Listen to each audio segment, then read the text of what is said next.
Well, good afternoon, councillors.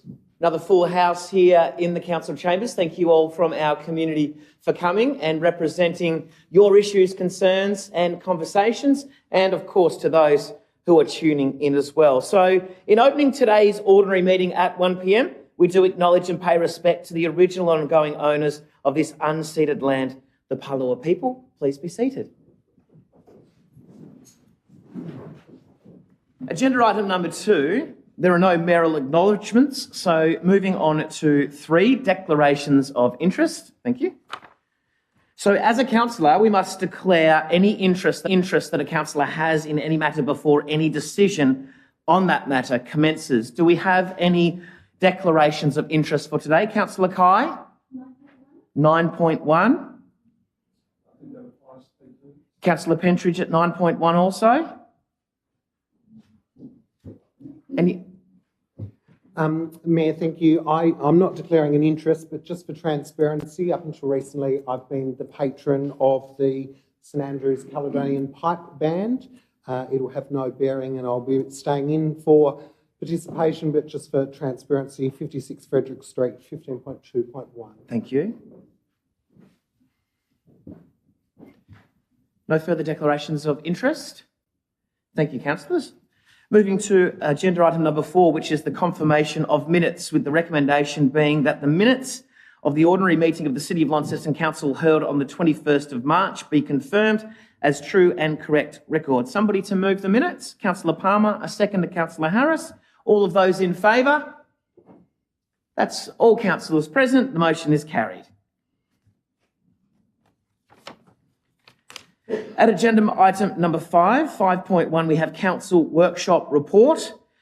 So the recommendation here is that council notes the council workshops conducted and attended since the last council meeting for the purposes described as the Chief Executive Officer appointment, Duck Reach Mini Hydro Regeneration Project, Residential Demand and Supply Study, City Heart Place Plan Urban Design Manual, and park closure of a highway and disposal of land. For somebody to move.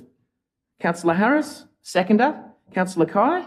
Councillor Harris, would you like to speak to any of the workshops? I just want to bring attention to the residential demand and supply study presented to us by Nick Byrne and tie that in with the City Heart Place Plan, which really showed that Launceston suffers from not having much, if any, what I'll call medium density housing, inner city housing, 4 or 5 stories high.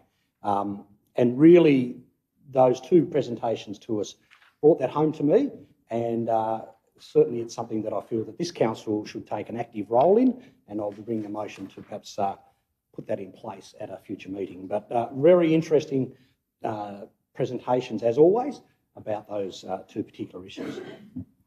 Thank you, Councillor Harris. Councillor Kai, anything as the seconder? Any further comments around the table? Councillor Gibson.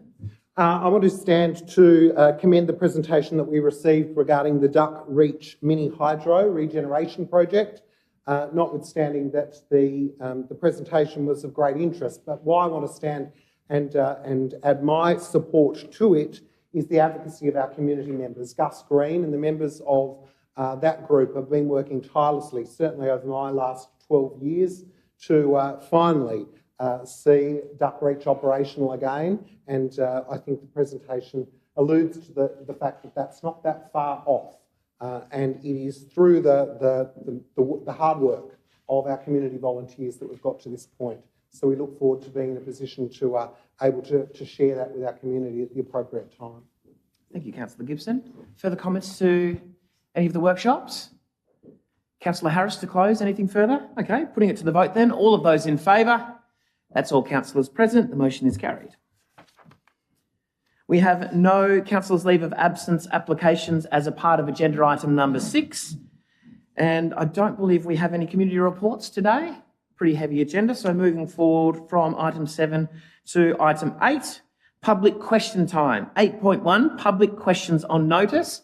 At 8.1.1, we'll see the question from Mr Baines around light angle rule budget for greening Launceston and building developments in Invermay. At 8.1.2, we have Noel Christensen around trees at the Talbot Road lookout. There is also one there from Mr. Dickinson around the Albert Hall. And we move forward into 8.2, which is public questions without notice, noting that the rules and regulations, they are displayed and available upon entry. You may ask a total of 3 questions each. Mr. Baines. Thank you, Mr. Mayor. Is it true that a lawsuit may be in the offing re the Birchall's fiasco, or was that just a rumour? Thank you, Mr. Baines. I'm not aware of any lawsuits pending on the Birchall's building development. Thank you. The City of Launceston Council recently issued a warning that a TAFE redevelopment may overshadow a public space. Yet when the development does exactly that for a private ratepayers building, they have no sympathy at all. This does seem to be a hypocritical situation that reflects badly on this council. Will council address this situation in the near future, or will it be some are more equal than others?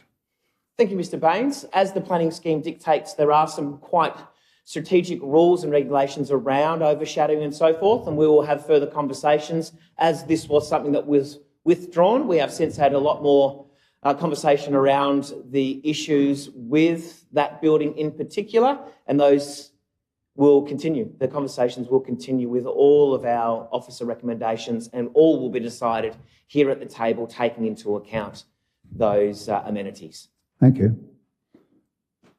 It seems that Council's Homeless Committee is being undermined by Council's continuing approval of B&Bs and its boundaries, which obviously exacerbates the problem of long-term rentals. I ask how many B&Bs have been approved by this council in Launceston. I would have to take that one on notice, Mr. Baines, to get you the correct figure. I wouldn't like to put out there something that's incorrect, but I can definitely find out and have a bit further of a look into the reports, and we can add some information there around Airbnbs and the impact. We've had quite an extensive workshop around this on quite a few occasions. Thank you. Thank you, Mr. Baines.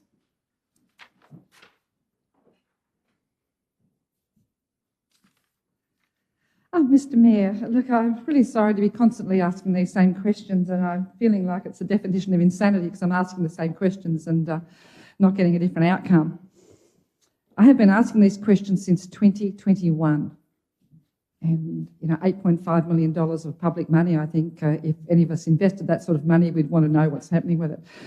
So I do ask these questions as the independent member for Launceston in the Tasmania Parliament, not as a ratepayer, because I'm asked constantly by my constituents what's actually happening to the Birchall's Katie's building in the mall, boarded up.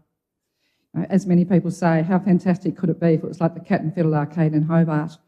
How good could it be if a developer took it on? And I certainly don't mean council as developer, took it on and undertook that. So I will ask my 3 questions, bearing in mind I know I've only got 3 and I don't want you to throw me out today.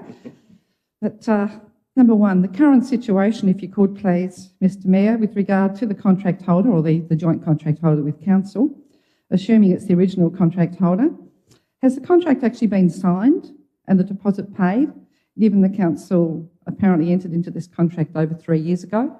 Sure. Thank you for your question. Now, I do appreciate your advocacy, particularly on behalf of the role that you hold and the way that you conduct yourself in the community. At this stage, there is no deposit that has been paid from any entity or developer to council. There's no deposit sitting with council. Okay, so 2, as this project is essentially a public-private partnership, and I'm assuming you'll correct me if that's no longer the case, with an overall financial interest of almost $100 million, I believe Launceston ratepayers are entitled to commensurate level of transparency.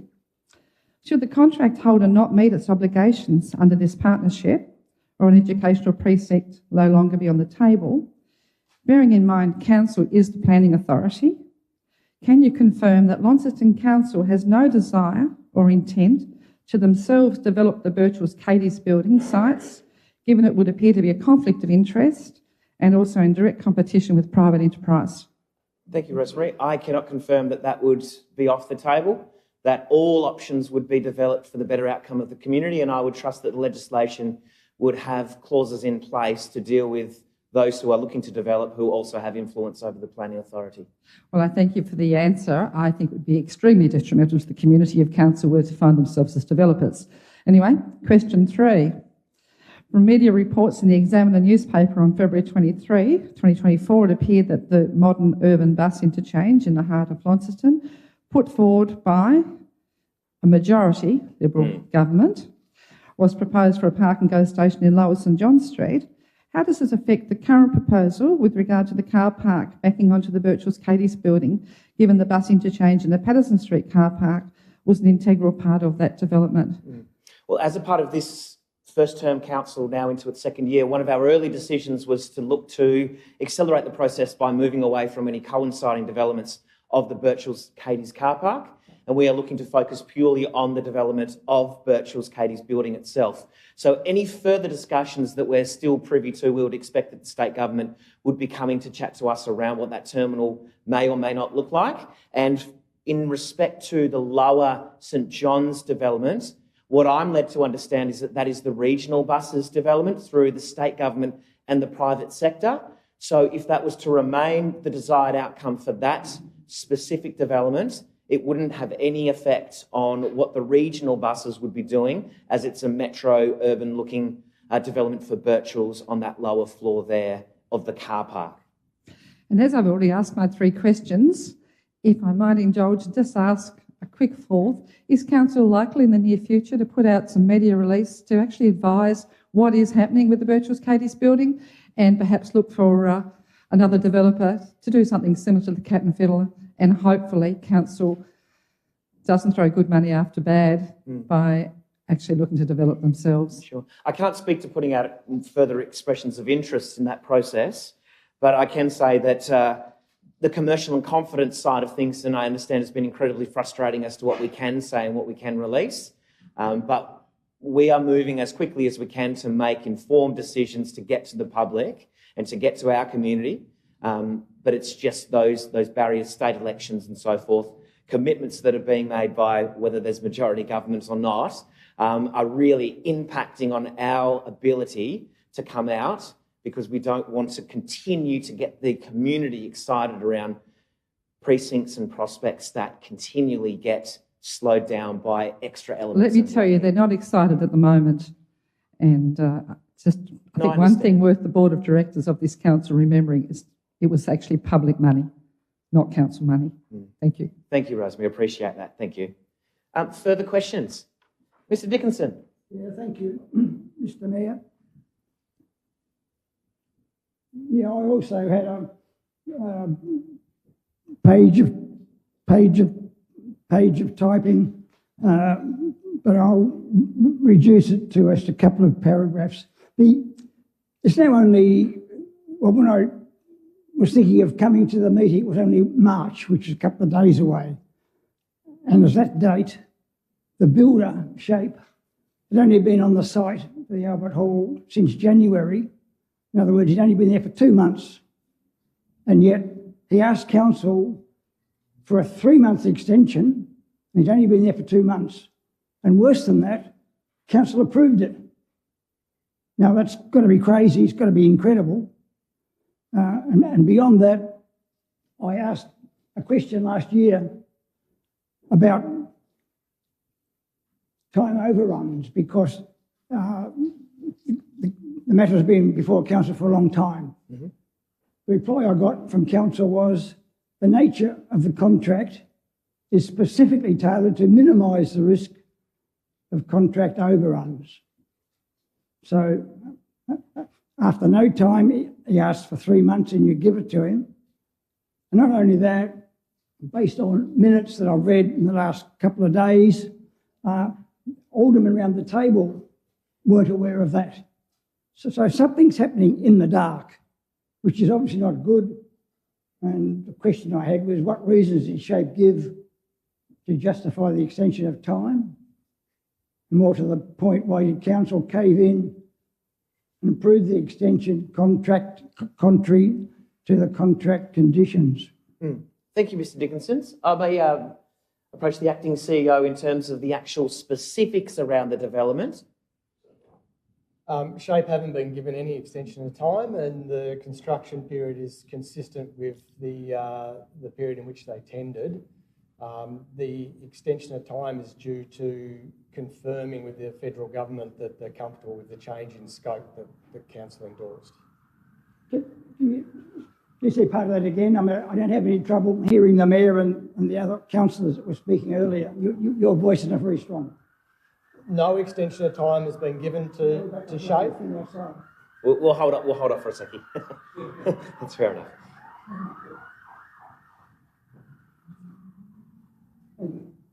There's been no extension of time given to SHAPE. Their construction period is consistent with what they tendered. The extension of time relates to negotiations with the Australian government around the grant funding and the change of scope. The end of last year, since October, November, December, it was always stated that the building would be finished late 2024. Now it's 2025. There's obviously been an extension somewhere. As I said, the extension relates to the negotiation with the Australian government around the funding requirements, not an extension to SHAPE in terms of construction timeframes. So it won't be finished the end of this year? No, as we've answered, I think in this agenda, the construction completion date is March of 25. So that's an extension of time, because you always said late 2024. Mr. Dickinson, this isn't a time for you're rebuttal. You're not being honest. That's the point that I'm trying to make. And the SHAPE has obviously got you over a barrel. Do what I do, or you know, you're in for a long, hard 6 months worth of construction. It's not satisfactory. The second question was that I asked last year, because SHAPE is a mainland contractor, where was he going to get his workforce? That's, the answer from council was the successful construction contractor will be required to demonstrate that it can adequately resource the project. Well, that's obviously hasn't been implemented, because in 2 months you've got nowhere with the demolition, really. And that's the reason why, from my previous question, that he wants an extension of time, whatever the acting CEO says, because you can't get the demolition down, you can't start rebuilding. Therefore, he wants an extension of time. And to me, that's I would just say, Mr. Dickens, that there's been an extensive amount of work that's been happening inside also, just because it hasn't been so visual on the outset. And I think it's a credit to the team, whilst it might be a little bit of a slower process, the way in which they're taking care and trying to, something that this council has been asking for, to repurpose some of that, the nostalgic historical values that come with some of those pieces and so forth. This isn't a bulldozing job. This is a real restoration and an adding piece to the entryway to one of the most iconic parks in the world. So whilst it might be a slower process, what I would hope that there's confidence in is that the work that's been going on inside also, the structural work that's been going, the renegotiation with the federal government that's the CEO has just mentioned around the time extension is not a construction extension, it's been because of renegotiations with the federal government. So I think it's a cautious approach. I've had conversations even today around the workforce that's getting used internally in the state here, the contractors, the subbies that they've got and they've used. It's just we are bound by boxes that need to be ticked around accreditation by who we can physically use and tender out to these sorts of projects when they come with federal funding. So I asked a question last year about accreditation, and I was told by the acting CEO basically to pull my horns in. It's all under control. Now you're just saying it's not under control. I'm not saying it's not under control. I said in nowhere in that response did I say it's not under control. I'll dig out the paperwork. I don't stand up here without having things in writing. That's okay. I can assure you of that. Anyway, and apart from that, SHAPE has been around since last June. He would know, and the council, everybody would know that demolition was going to be a difficult proposal, not just a ball and chain. So you can't say now That's the reason it's taking a long time, because it's difficult. You would have known for at least 6 months it was going to be difficult. I don't think anyone's reputing that we've thought it was difficult from the start. But isn't it a time of rebuttal if you have your third question, though? Yes. So, the third question sort of relates to everything we're talking about, and that's staff changeover in the council. Sure. It was asked, I think it's a couple of weeks, I know it's in today's agenda, something like a 16% staff changeover, which is something like 500 or 600 people. So 70 people, 70 staff members have left the organisation during last year, including the CEO.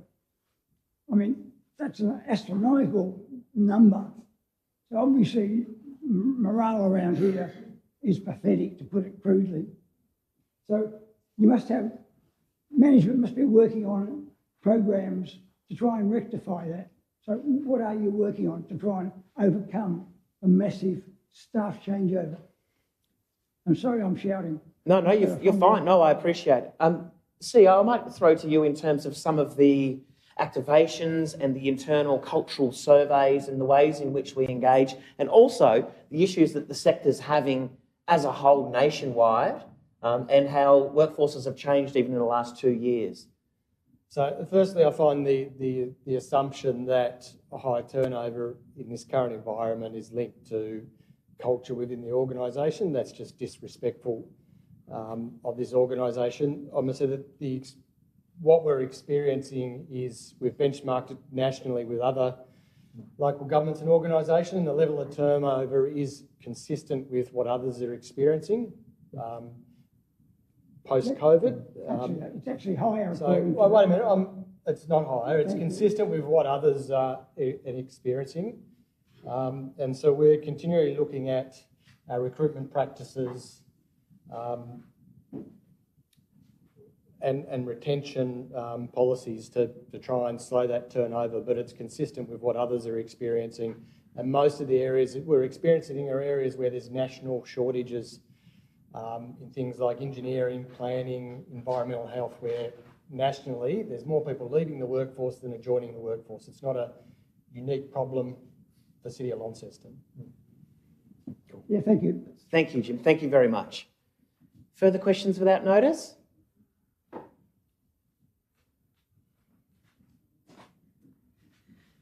Thank you, Mayor. I would like to ask the following questions regarding agenda item 14.1, the Gorge Chairlift. I'm Anna Povey from Trevallyn and President of Launceston Cataract Gorge Protection Association. Today the Council is considering providing consent to the Gorge Chairlift upgrade proponents to lodge the associated development application. My first question. Now, just before we get into the questions, I'll just let you know and everybody in the room know if we're just asking questions on active live agenda items, the questions won't be answered here, but you can still ask them. Our officers and our councillors around the table will still hear those questions, but because it's a live agenda item, I don't have the ability to answer those right now, but that doesn't mean that you can't ask those questions now, whether that's to do with Frederick Street, whether that's to do with any of our live agenda items. But our councillors will hear them, and you will have an opportunity also to speak to the item when it comes up. Not an opportunity for questions, but we will hear the questions now, though. Thanks for that clarification. I think I've got it sorted. Sure. So, yeah, I've got a comment later too. But this is just introducing the question. So, is the upgrade proposal for chairs or cable cars? This is essential information before the council makes an important decision, as such an important decision as landholder consent. My second question is, could council delay the decision on landholder consent until the proposal is more fully described? The information provided today in the council agenda is too limited for councillors to make an informed decision about what in actual fact is significant new infrastructure. My third question, as the whole infrastructure will be new, whether it's cable cars or chairs, will the council use the unsolicited proposals to develop council-owned property high-level procedure? Great, thank you. Thank you. All got it. I can see some notes being taken down too. Great. Further questions without notice?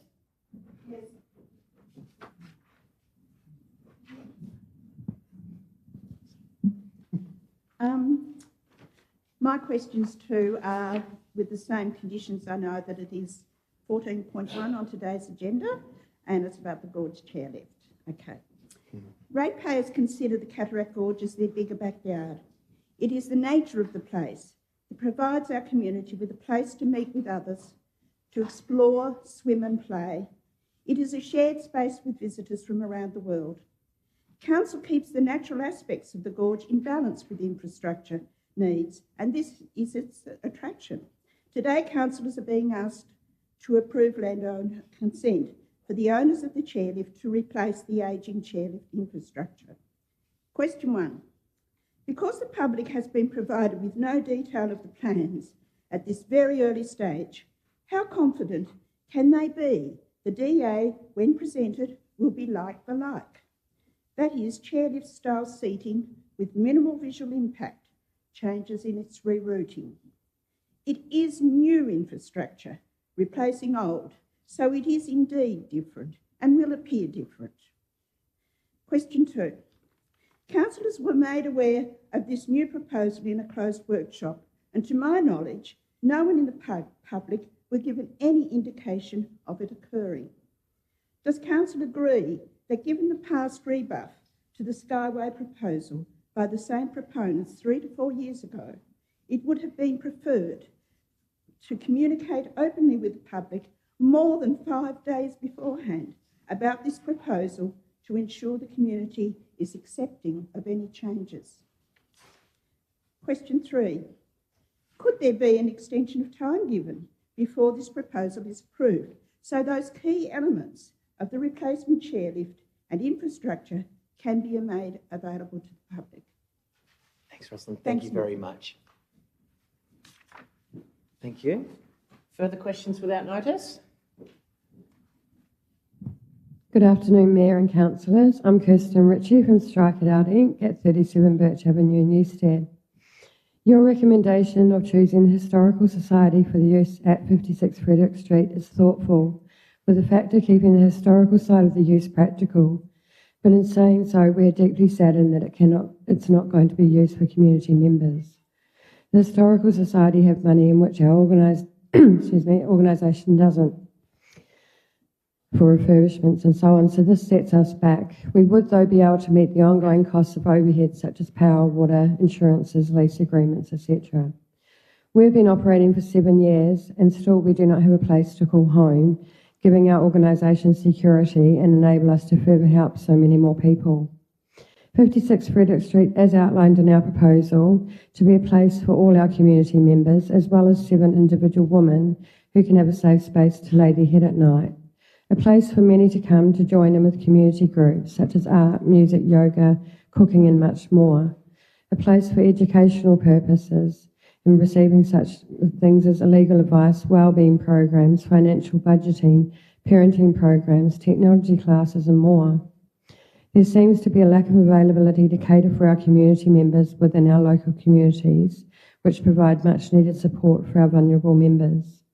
There are no community centres in the Launceston, Invermay, Prospect, Summerhill, Kings Meadows, Youngtown or Launceston municipalities.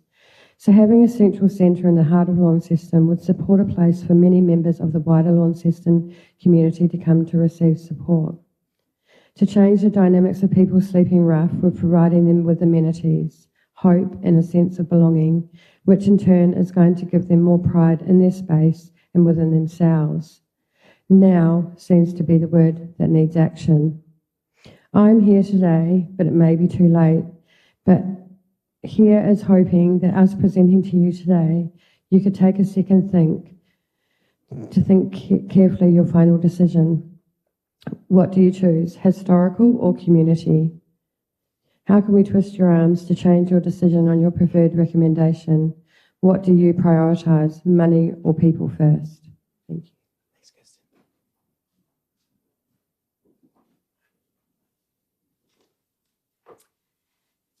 Good afternoon. My name is Sarah Kabarich and I also am from Strike It Out, which is located at 37 Birch Avenue, Newstead. Unfortunately, mental health impacts everyone in the community, regardless of age, gender, economic and social status. And unfortunately, people with mental illness remain homeless for a longer period of time and have less contact with family and friends. 30 to 35% of homeless people in general, of which the majority of women specifically, have a mental illness. 20 to 25% of homeless people suffer from concurrent disorders, being mental illness and addictions.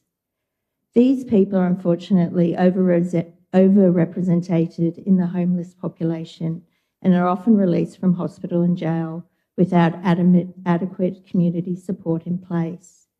Community-based mental health services play a critical role in improving their lives. So our question is, if Strike It Out does not get the Frederick Street today, can you please provide Strike It Out with a list of other council-owned properties which are available for use? Thank you. Great, thank you. Good afternoon, Mayor and Councillors. My name's Noelle Button, also from Strike It Out. Most people never know what it's like to survive without housing.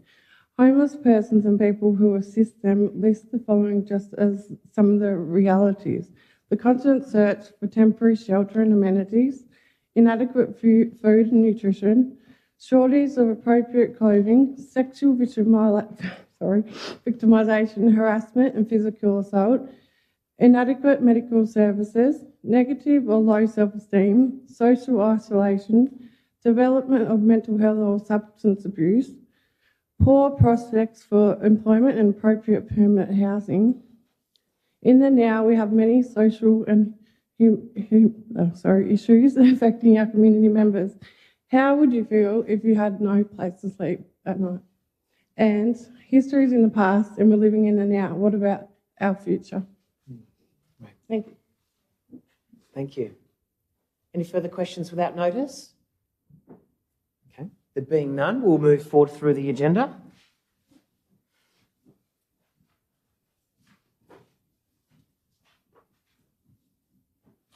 Thanks, Jim. Thank you. Okay, agenda item number 9. Mr. Bates. Planning Authority. So, under the provisions of Land Use Planning and Approvals Act of 1993, Council acts as a planning authority in regard to items included in this agenda under Planning Authority number 9. At 9.1, just noting declared interests. Councillor Kine, Councillor Pentridge. Councillor Britton's coming back. 9.1 is 11 Spencer Street, East Launceston, residential demolishment of a dwelling and construction of a new dwelling and new crossover. Before we get to the recommendation, opening it to the floor.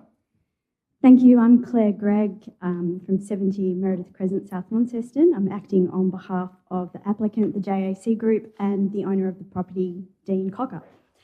The application before you is for a residential dwelling. The design of the dwelling has been carefully considered with the streetscape in mind. The new dwelling sits within the footprint of the existing dwelling, so there are no changes to any of the setbacks. The apparent bulk of the dwelling is reduced through the new design, and in fact, overshadowing is also reduced to the surrounding dwellings. The design is compatible with the area and improves the amenity of this site and the surrounding sites. The conditions of the planning permit are appropriate and we accept them. And I commend this application to you and trust that you will vote in accordance with the recommendation of your planner. Thank you. Thank you. A further speaker to the item?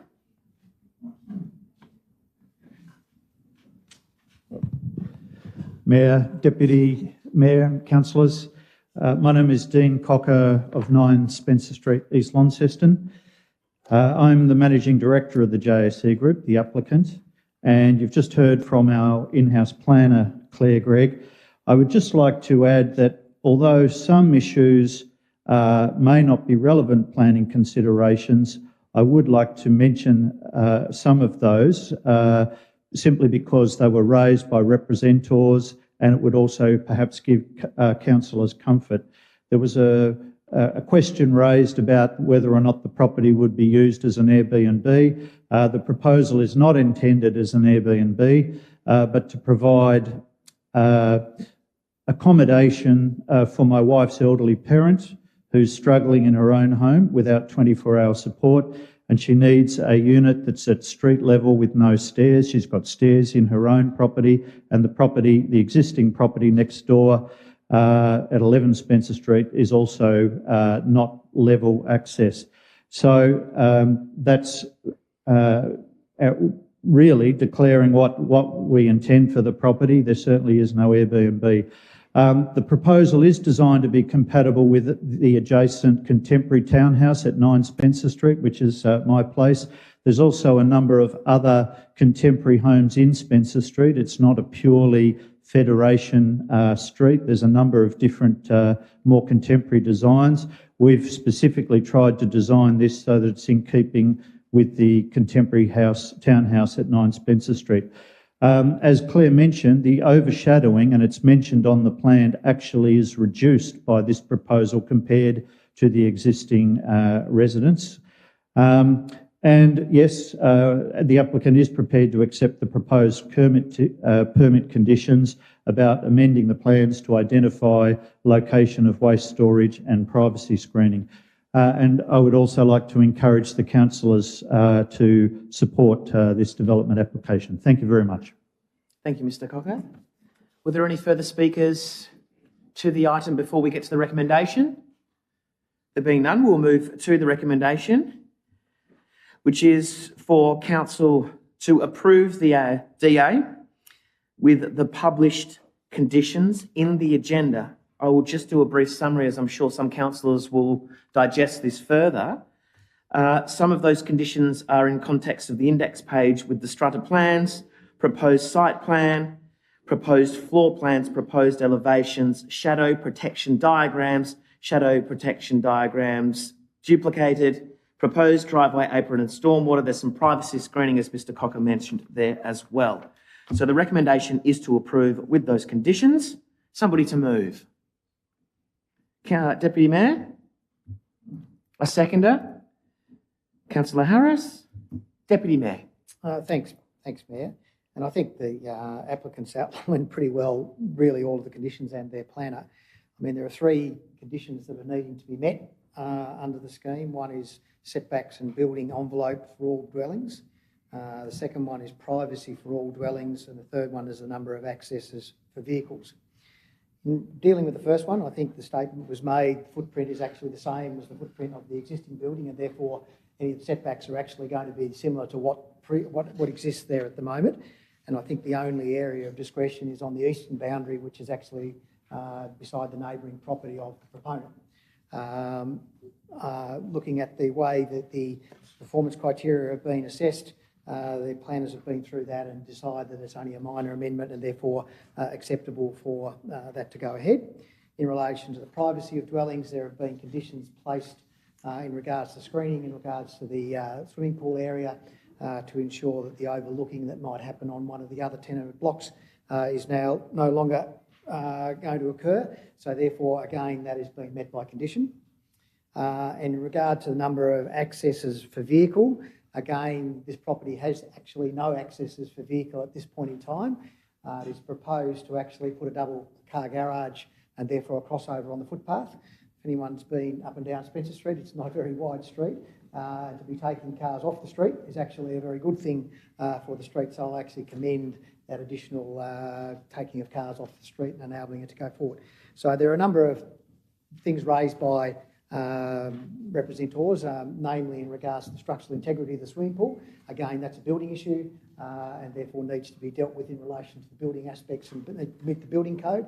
I think Taswater have also given its imprimatur in regards to the fact that the stormwater can cope with the water coming out of the swimming pool as well. And I think the other one was question whether there was a residence being built, and I think clearly It is being approved today on the basis of residential dwelling. And I think if you can see within the body of the building itself, there's a bed, there's a whole area for living area. So therefore, it meets the requirements of being a residential dwelling. So I'll be supporting it today. Thank you, Deputy Mayor. A question, Councillor Harris.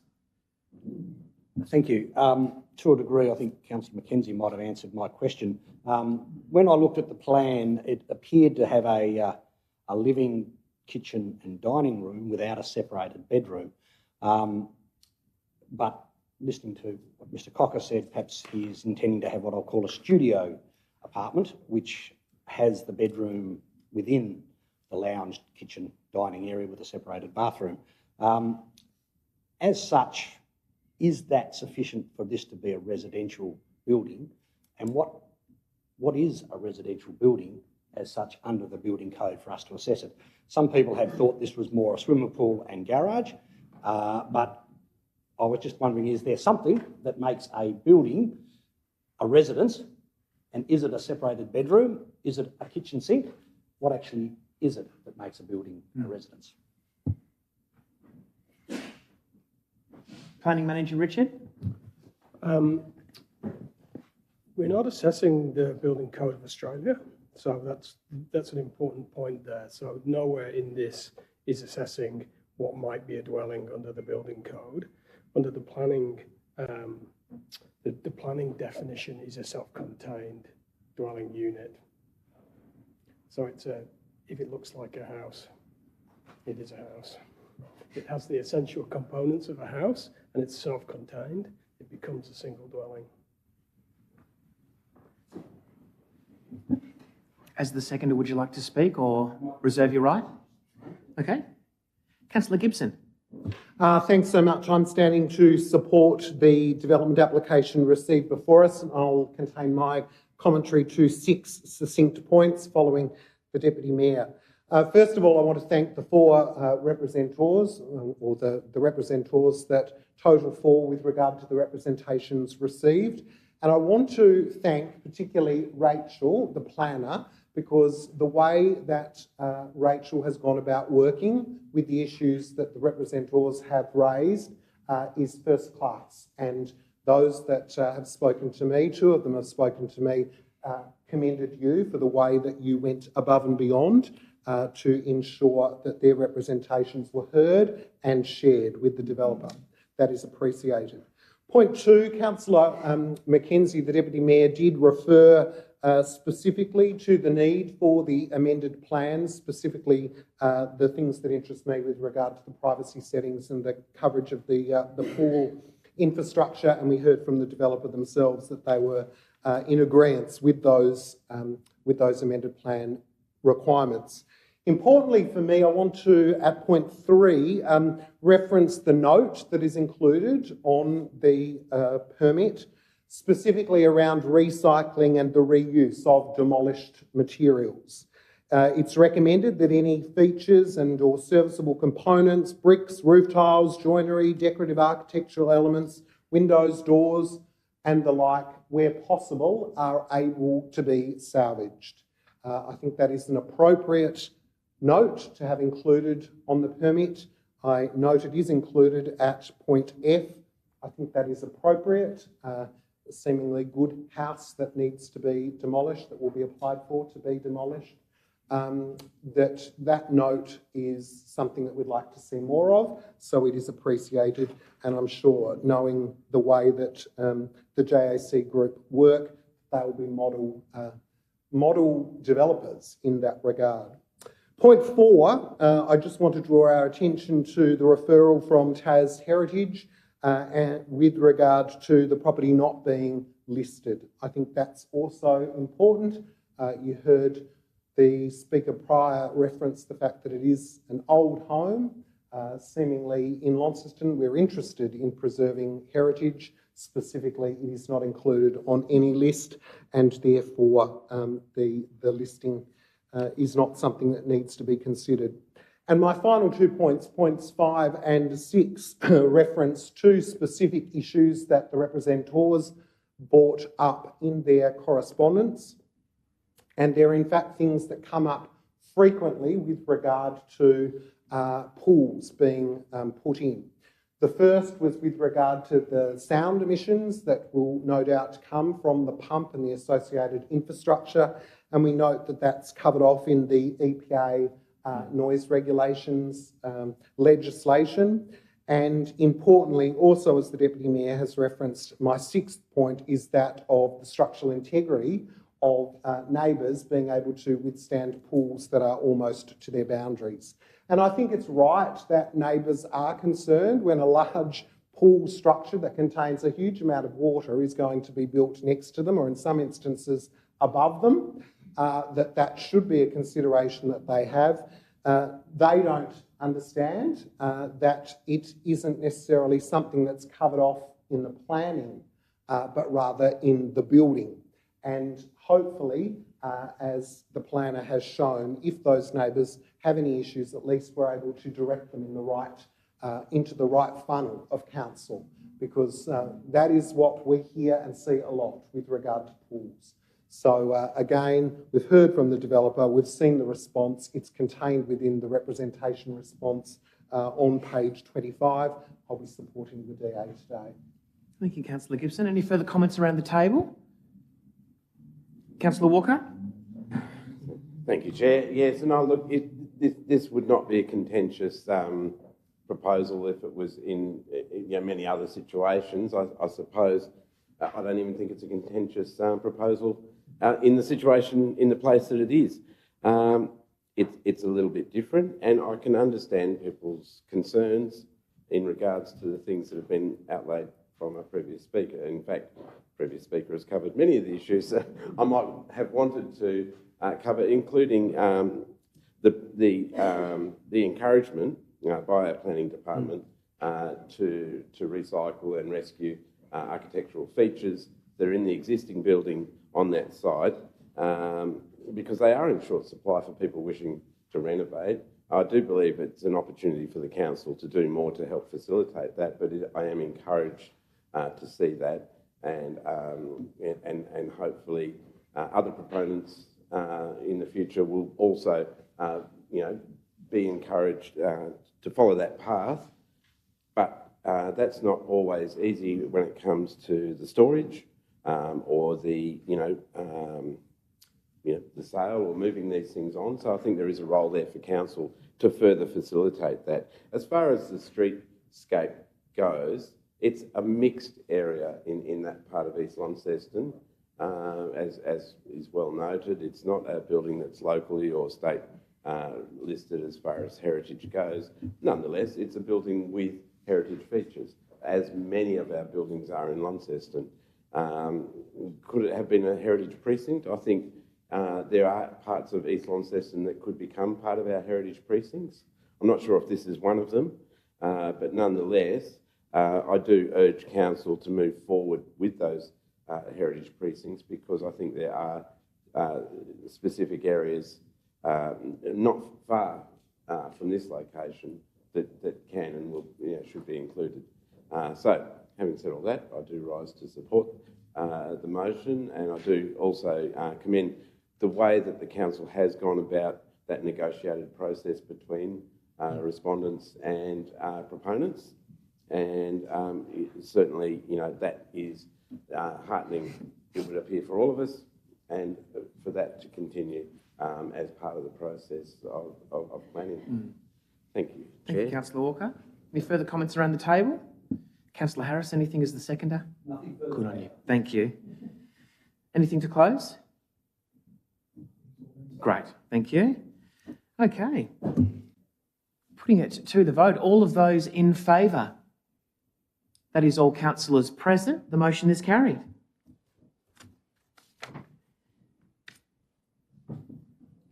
Thank you, planners.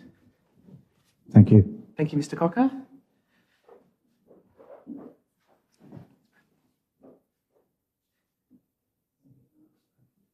So council no longer sits as a planning authority as we move into council meeting agenda item number 10. Announcements by the Mayor are published in the agenda. I would just like to make one amendment. The 29th of March, the Sunshine Coast with Bonza. Oh, they're talking. They're talking to people. I heard them call out to them, so we'll keep going. Sunshine Coast with Bonza. They changed the flight, so I unfortunately wasn't able to make it there. So I just want to make that amendment to that one throughout the Easter break. So moving forward to agenda item number 11, which is councillor reports. Councillor reports around the table.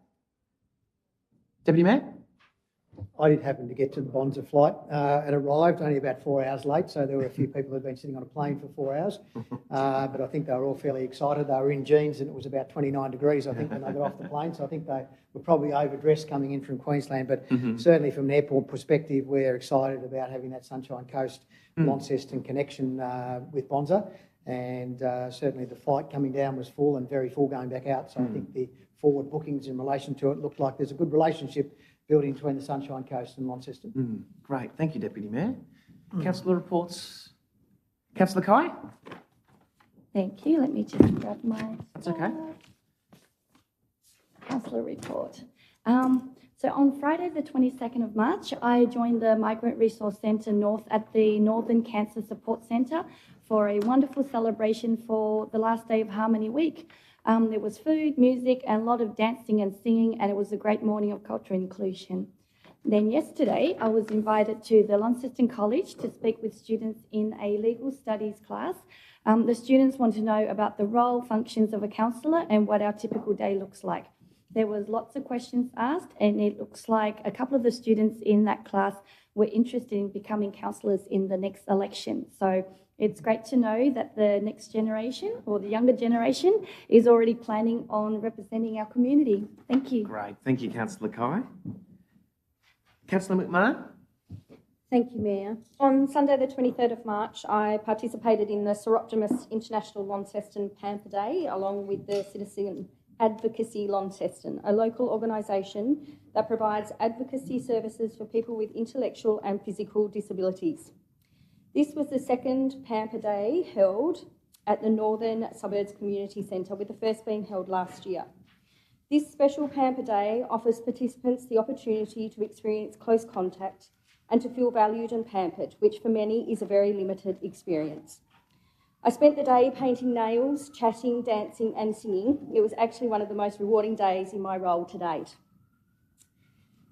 Services on the day also included haircuts from Tani, facials by Rachel, shoulder and neck massages by Wendy, henna tattoos by Halitha, Anna on the arts and crafts, and Ruth, who had us all singing and dancing with her guitar and upbeat songs, Jolene being one of the favourites. Words cannot explain the joy such simple experiences that many of us take for granted brought to the participants, and I was asked on many occasions if I would let them come again next year. Seroptimus International Launceston asked me to pass on their huge appreciation to the City of Launceston for providing a community grant to allow them to broaden the experiences offered on the day. To see the impact firsthand that a $1,700 grant made was incredible, and knowing that it really makes a difference in the lives of the participants was very heartwarming. Thank you. Great. Thank you, Councillor McMahon. Councillor Harris. Thank you, Mayor. Just briefly, on Friday the 22nd of March, I attended the launch of Mind Blown down at the QV Mag. Now, this was a unique event because it's the first time a book written by Dan Marshall has been turned into an exhibition, and it's full of really interesting and quirky facts. And now it's open till, I think, either the end of June or July, and I do encourage anyone who hasn't had the opportunity to go down to QV Mag, go and have a look at it. It is certainly worth a look, particularly if you like the curious facts of the world. Thank you. Thank you, Councillor Harris. Councillor Gibson. Thanks so much. I rise to report on two interesting things. The first is that councillors had the opportunity today to do a small tour of Inveresk, the museum at Inveresk, particularly our wetlands exhibition, which I think is a credit to all staff. You've heard others speak about the exhibition here previously, but the opportunity for all divisions of the museum to come together to generate a wonderful exhibition was great to revisit that together with, as Councillor Harris mentions, the exhibition upstairs. But importantly, we also had the opportunity to see the latest planetarium offering and the Pink Floyd planetarium show, which we're told is sold out and very hard to get a ticket to. So something that we should be proud of attracting to Launceston and I think on July. And that leads perfectly to my second point, because it talks to the way that our QVMag collaborates and contributes the social capital that it does to our community. In today's Examiner newspaper, there is an outstanding story which speaks to the work of Professor Nigel Forteith, and specifically of his latest book, which has been undertaken on dragonflies in Tasmania. Years of research undertaken by Professor Nigel Forteith, put together in a book which has been published by the Launceston Field Naturalists Club, of which he has had a long association. And the reason that I stand to speak of that and kind of put it in line with the QVMag is because previously Nigel has undertaken a number of publications and research works as an associate adjunct to the QVMag. That wasn't to be the case on this occasion, but we certainly know that the great work that Professor Nigel Forteith and our other volunteers undertake at the QVMag is appreciated and should be celebrated regardless of where the funds for the book has come from. Excuse me. The work that is contributed and the regard that QVMag has for previous publications should be celebrated and acknowledged. And I hope that Launcestonians will support Professor Nigel Forteith and purchase his Dragonfly book. Thank you, Councillor Gibson. Further reports? There being none, we'll move forward to questions by councillors at 12.1. We don't have any councillors' questions on notice identified as a part of this agenda, so we'll go to 12.2, which is councillors' questions without notice. Councillor Dawkins. Thank you. Can you please outline council staff training for the mandatory reporting for concerns of child safety and wellbeing, especially with regard to onboarding new team members? Thank you, Councillor Dawkins. And I'll just say, as Louise comes forward also, that this is starting to get asked if we're going into schools. I got asked for the first time this week, just gone, if I've done my mandatory training yet. So Louise with an update. Thank you, General Manager. Thank you, Mr Mayor. Thank you for the question, Councillor Dawkins. We have an internal working group at the moment working through implementation of the Child and Youth Safe Framework for our organisation. Mandatory training, the training requirements are a key component of that, as well as a complete review of our policy framework to make sure that we're compliant with the legislation. We will also be participating in an LGAT working group to make sure that there's sectoral consistency where that can be achieved because of the importance of people having consistent experiences across the sector in Tasmania. So it's certainly on our list. We haven't embedded it yet, but once it's embedded, it will form part of our employee induction program for all new starters in the organisation. Would also form part of a councillor induction program in the event of a newly elected council as part of our 4-year electoral cycle. So absolutely, yeah.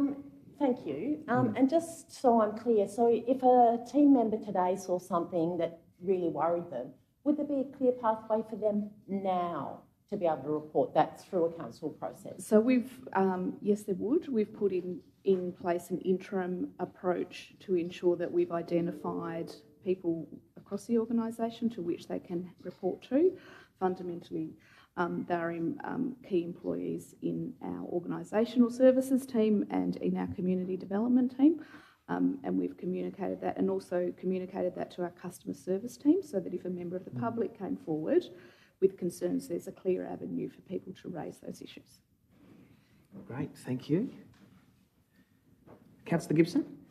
Thanks so much. Following today's questions from the public, it seems it would be appropriate for us to consider an opportunity to work with contractors to invite the media to have a tour of the Albert Hall site. So my question is, might it be appropriate that Council's media team, who do a wonderful job, could work with contractor and work with our infrastructure department to provide opportunities throughout the life of the development of the Albert Hall program, which will go into early 2025, opportunities to invite the media for look and see opportunity visits as available. Acting CEO around a live site. Most certainly. I'm going to say there is a live camera on the site that anyone can access. Part of our communication strategy is engaging with the media and providing them access to the site and stories from the people that have, from the builders or architects that have been part of it. To date, it's been primarily demolition, so not as exciting, but certainly as we start to rebuild, we will be engaging more with the media to tell some of those stories.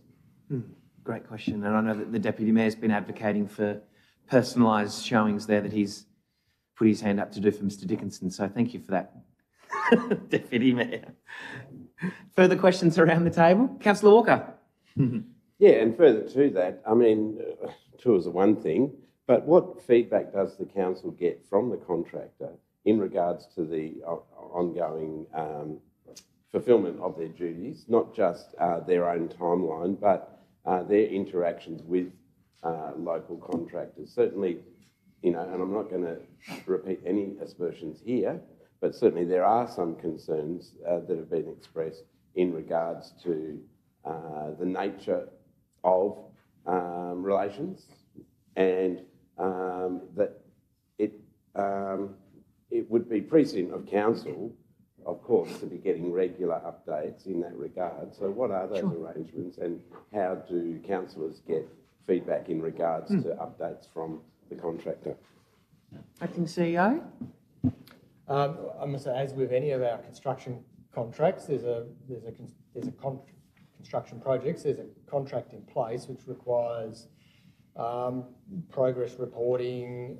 There's dispute resolution clauses, but essentially, I'm going to say that they report in regularly. We've engaged, in this case, CPD to manage the contractor on council's behalf, so they return a monthly report. So there's mechanisms in there. I've heard nothing that there's issues with. No one's reported any issues to me around management of subcontractors. So that's as far as I'm concerned, that's gossip, because no one's raised that. So there are controls in place. There are, I know in the next few weeks there's a site visit for councillors as well to see the progress and what's happening. So. Thank you, and look, and I'm not repeating any aspersions, of course. All I'm asking, I suppose, as a councillor, how do we then become assured that CPD is reporting to council? I suppose if there was anything untoward or unexpected, that would be reported to councillors, I suppose. I'm presuming that would be the process. But I think perhaps as well, Councillor Walker, we don't have to just wait for the bad news. Maybe we could be a little more informed around being involved in this reporting, so when we're asked. Yeah. Further questions? Thank you, Chair. This is going from newspaper reporting that the presidents of North Launceston Football Club as well as Launceston Football Club, Thane Brady and Scott Stevens, have both expressed dire concerns about the future of football in the north of the state.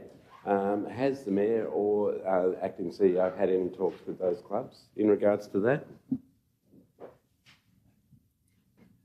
I've only had informal conversations at public open days. I haven't heard official concerns directed to me in this capacity around the 6 clubs. I do think that the way in which it's been dictated around the clubs and the feeders up to those 6 clubs, and how some of those premiership teams in more recent times aren't eligible, might require a little further conversation. But from our point of view at council, we haven't been. I'd be very open to hearing from Scotty around their concerns and what we can do to advocate around any issues that they're having, for sure. I suppose that's where the question goes. Yep. So, of course, we don't have a direct, impact on that, only insofar as we do have, in regards to, having up until, we still manage a significant football asset in Launceston, being York Park. I asked the question because the decisions that we make here do have some impact in that area. I suppose further to that is the question of, will the council directly engage with AFL Tasmania who seem to be the ones. I know it's not Stadiums Tasmania. I know they're all, we're dealing with different organisations there in a sense, but will the council, directly engage with AFL Tasmania to get a clearer indication for the future of Northern football? Well, I think, Councillor Walker, if we can take that one on notice with some further information, I think it would be important for us to engage with the local teams and find out what the issues are going forward first, and then we would take that approach and escalate it if required around those further conversations. But I'd be very interested in hearing the concerns of the local teams around Northern football and around how the feeling is that if you want to play VFL, you'll be moving to Hobart and levelling out those really supreme teams from the TSL of North and Lonnie in particular. But yeah, further conversations with the teams, I think, is a first probably protocol. Absolutely agreed. Final question, and this is further to public questions earlier. Will the public be updated on the status of the Birchall's project? Sure. Acting CEO? It's my intent to bring a progress report to a closed council meeting, and then following acknowledgement by council of where we're at, then that'll be the appropriate time to have a broader discussion with the community. Thank you. Thanks, Councillor Walker. Councillor Pentridge. Thank you, Mr. Mayor. Question, and I want to make it a question. Like Albert Hall has got, it's one of our bigger projects, and to say that it's had a few issues is putting it mildly. Have we appointed a quantity surveyor, or have we got anyone on site that can hear the issues from the contractors during the process that's going on? Have we got anyone there that represents this community? Sure. So, acting CEO, what is the process if there are concerns? Who have we got there that contractors that are disgruntled? And I don't need to tell anyone, we've got some pretty smart people around us here. Rumours tend to spread faster in this community than anywhere else. Right? Who have we got that we can attend? When there's a disgruntled contractor and with issues, what's the process? Who do we go to? Yep. So, acting CEO, around the process, if there are issues and concerns on our sites? I've never worked on a project with a head contractor where the subcontractors agree that the head contractor knows what they're doing. There's always conflict, and we've got to balance conflict that they may have with what's appropriate and what's not. If they've got issues, then they need to come to council. There's mechanisms within the contract where there's inappropriate treatment, not paying subcontractors, all that's built into the construction contract, but they need to raise it directly with council if they have an issue. Well, thank you. Yep. Who in council do they actually address? Our CEO? Who do they actually go to? It could be myself, or it could be the Acting General Manager, Infrastructure and Assets. Which is our friend over here? Yep. Good. All right, thank you for that. Cool. Right. Yep, good, thank you. Any further questions around the table? Okay, there being none, we'll move through to committee reports at agenda item number 13. 13.1 is the audit panel meeting of the 6th of March. The recommendation is to receive the report. Somebody to move, Deputy Mayor. A seconder. Councillor Walker, thank you. Deputy Mayor.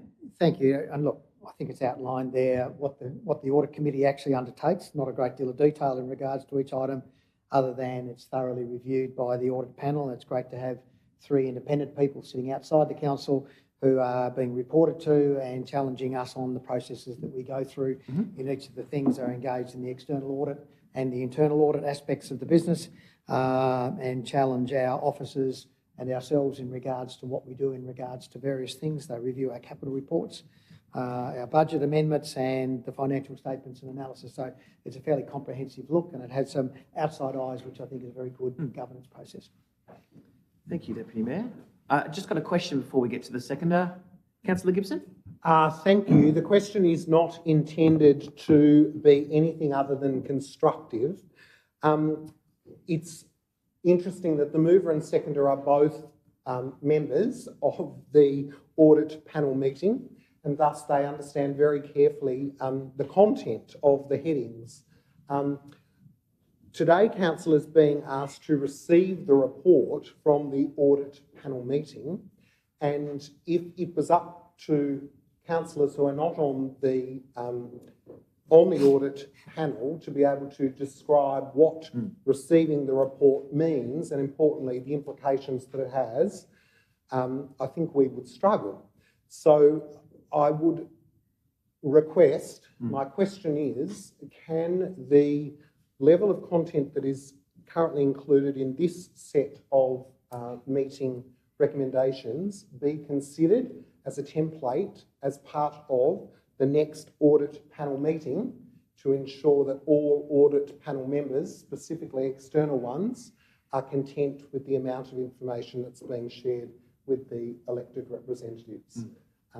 There's some information that, of course, couldn't be shared, but I feel at least a descriptor that gives us certainty that the risk templates, that the risk registers, etc., are all, there were no concerns, would be appreciated. So could please the audit panel consider this recommendation or the minutes from today's council meeting to ensure that they feel satisfied with the level of detail and governance provided that's being shared with the elected representatives. Thank you, Councillor Gibson. And I think as a part of our committee review, whether it's appropriate for the audit panel or not, but for there to be reports received in talked through in workshop as well to get further developments and understanding as to what does happen in those meetings that we aren't a part of, and then when we accept a report, we're not quite sure all of the inner workings. So thank you. As the seconder, Councillor Walker, nothing further. Any further comments or questions around the table? Deputy Mayor to close. Yeah, I think Councillor Gibson for his comments, because I think they are relevant. Normally, I think there's usually some other report that goes a little bit further information on some of the items that are included in there, like the annual report and things like that. With some of those we've already seen. Some of them are things that have already been before council, but I take on point that we're in there acting involved in it.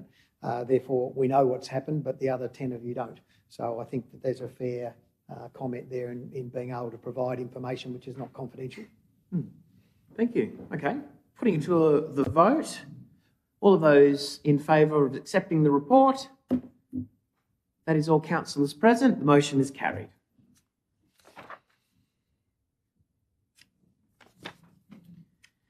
Moving to 14 now, with Infrastructure and Assets Network. 14.1 is the Gorge Chairlift. Before we get to any recommendations, we do have a moment here for public speakers. If anybody would like to move and speak, I know that we have had some spoken word already in question time, but this is still your opportunity to speak. Thank you, Mayor. I said before, I'm Anna Povey from Trevellyn, and I'm president of the Launceston Cataract Gorge Protection Association. We're a group of locals who love the Cataract Gorge as it is and aim to protect it from inappropriate development. We have some 80 members. We've also been known as Hands Off Our Gorge. First of all, we understand that the current chairlift needs an upgrade after 50 years. We also want to acknowledge that the current proposal, though light on detail, is much better than the Launceston Skyway proposal. If an upgraded design can improve access, that would also be beneficial. We would love to be able to let a simple upgrade proposal go ahead. The issue for us is in what the planned upgrade will involve. With the very limited material available with the agenda papers, it's not even clear if the chairlift refurbishment is a refurbishment into more chairlifts or a refurbishment of the chairlift into cable cars. We've been asking around and it does seem like that's actually not clear, which is a big thing. All that has been provided are maps and a couple of dot points in a photocopied letter. We're not asking for multiple detailed studies at this stage, but the proponents certainly have more details than have been provided to this meeting. They should at least be required to show the council what this proposal looks like. Council should not be making a formal decision on the basis of almost no information. We are disappointed given how much the gorge is loved, and that last time the high-level procedure was used, but this time the procedure, it seems to be getting dismissed. It is not correct that the current proposal should be exempt from that procedure. Should it be seen as upgrading existing infrastructure? Or is it functionally a new proposal? In fact, it's all new base stations at new locations with undetermined heights and no detail of the carriages. Especially important, nearly done, are there to be new chairs or chairlift, cable cars? If the new design degrades the character of the gorge, we argue that there should be no chairlift. We can do without it. It's not a toilet block. It's not essential infrastructure. But we do wish it well if it's a good design. Please don't skip through the council procedure for determining landowner consent. If new infrastructure is proposed that could damage the character of the gorge, this should be taken seriously and considered through the high-level procedure in order to be sure that it is appropriate. Thank you. Thank you. Further speakers from the gallery? Good afternoon. My name is Paul Thruth from Trevellyn, and I'm on the committee of the Launceston Cataract Gorge Protection Association. And just following on from Anna's comments, it's pretty obvious that when we have an assessment of a development application, there's limitations to the time that can be considered in. But it seems in this case very much that there hasn't been that much time to assess the kind of things that Anna's been mentioning. And we would like to ask that the community gets a better opportunity to consider and discuss this proposal. And so we ask that you postpone the decision today so that that could be determined a bit more clearly. The new development is going to affect the land around the gorge. It's obviously a huge part of the identity of Launceston, and we'd like you to consider that and give us the chance to consider this in more detail. Thank you. Right, thank you. Any further speakers? Hi, I'm Lou McGuinness in Trevellyn. My comment is actually, I'm going to read a comment from Hands Off Our Gorge's Facebook page, because we think it kind of captures what we're worried will be missed in the DA process, which is just the nuance of that, the new chairlift or the upgrade in the gorge. So Daryl Smith writes, I guess the beauty of the existing setup is it is subtle and blends in well with the natural surrounds, which is the main attraction of the gorge. So a revamp should take this into careful consideration, as anything new shouldn't be eye-catching, but subtle. It shouldn't be big, bulky, bright, futuristic looking. This may not be easy to achieve, but it is important, as it shouldn't detract from the natural beauty of the gorge. It's imperative that we get this right.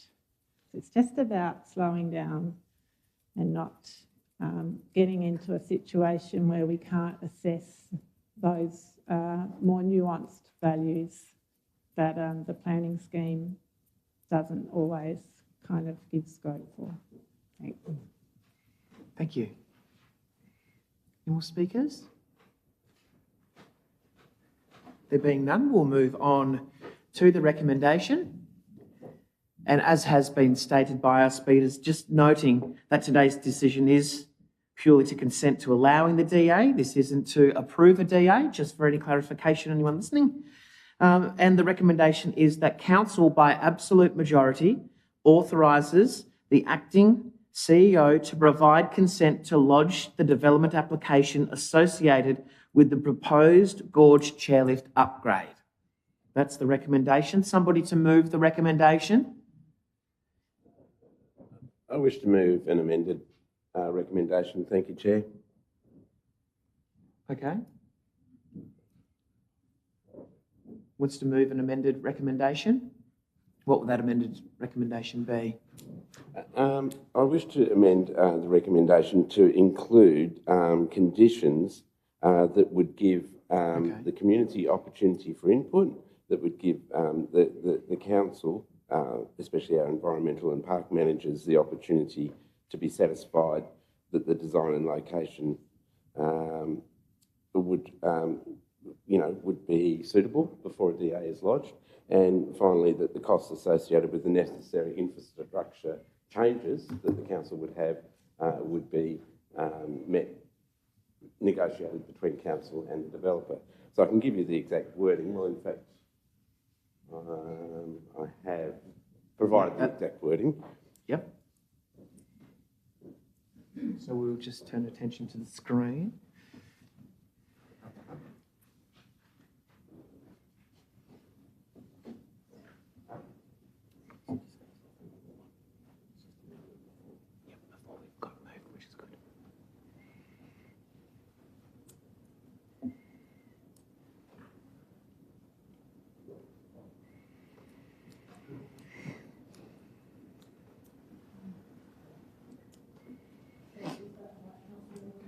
That is correct, but I would add I don't know if you've got it there, but the results of these conditions should be tabled and voted on by council before a development application is accepted and lodged by the developer.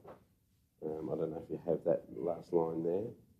It's not really a condition that needs to be met, it's just a process that I think would be appropriate to follow.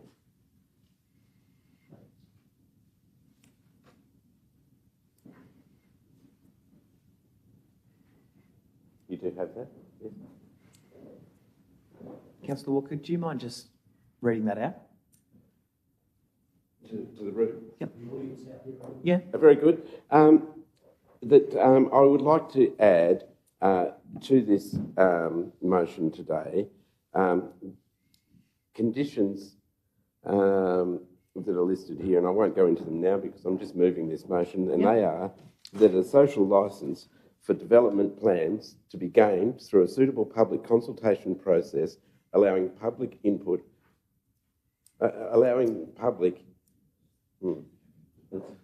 That's okay. There twice.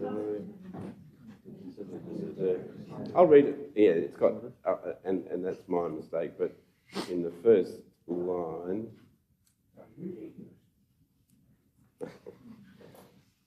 okay.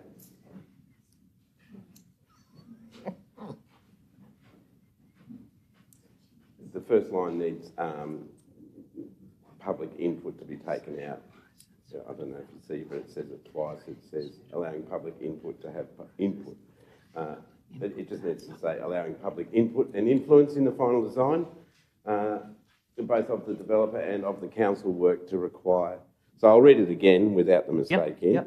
Okay. The social, that these conditions be included in today's motion, that a social licence for the development plans to be gained through a suitable public consultation process, allowing public input and influence in the final design, both of the developer and of council work required to facilitate the development.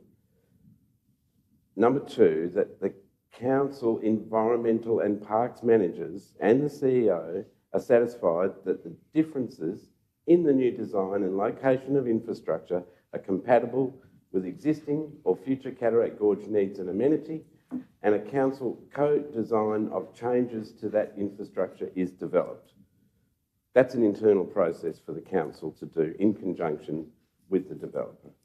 And number three, that the costs associated with the necessary infrastructure changes to council assets be negotiated and met between the developer and the council. And that is because invariably this development will have impacts on existing council infrastructure, whether it's entrances, paths, facilities or whatever. And the final line is that the results of these conditions shall be tabled and voted on by this council before a development application is accepted and lodged by the developer. I'll leave it at that for now. Okay. I'm happy for Okay, so Councillor Walker is moving the amended motion. Somebody to second the amended motion. Councillor Dawkins is seconding the amended motion.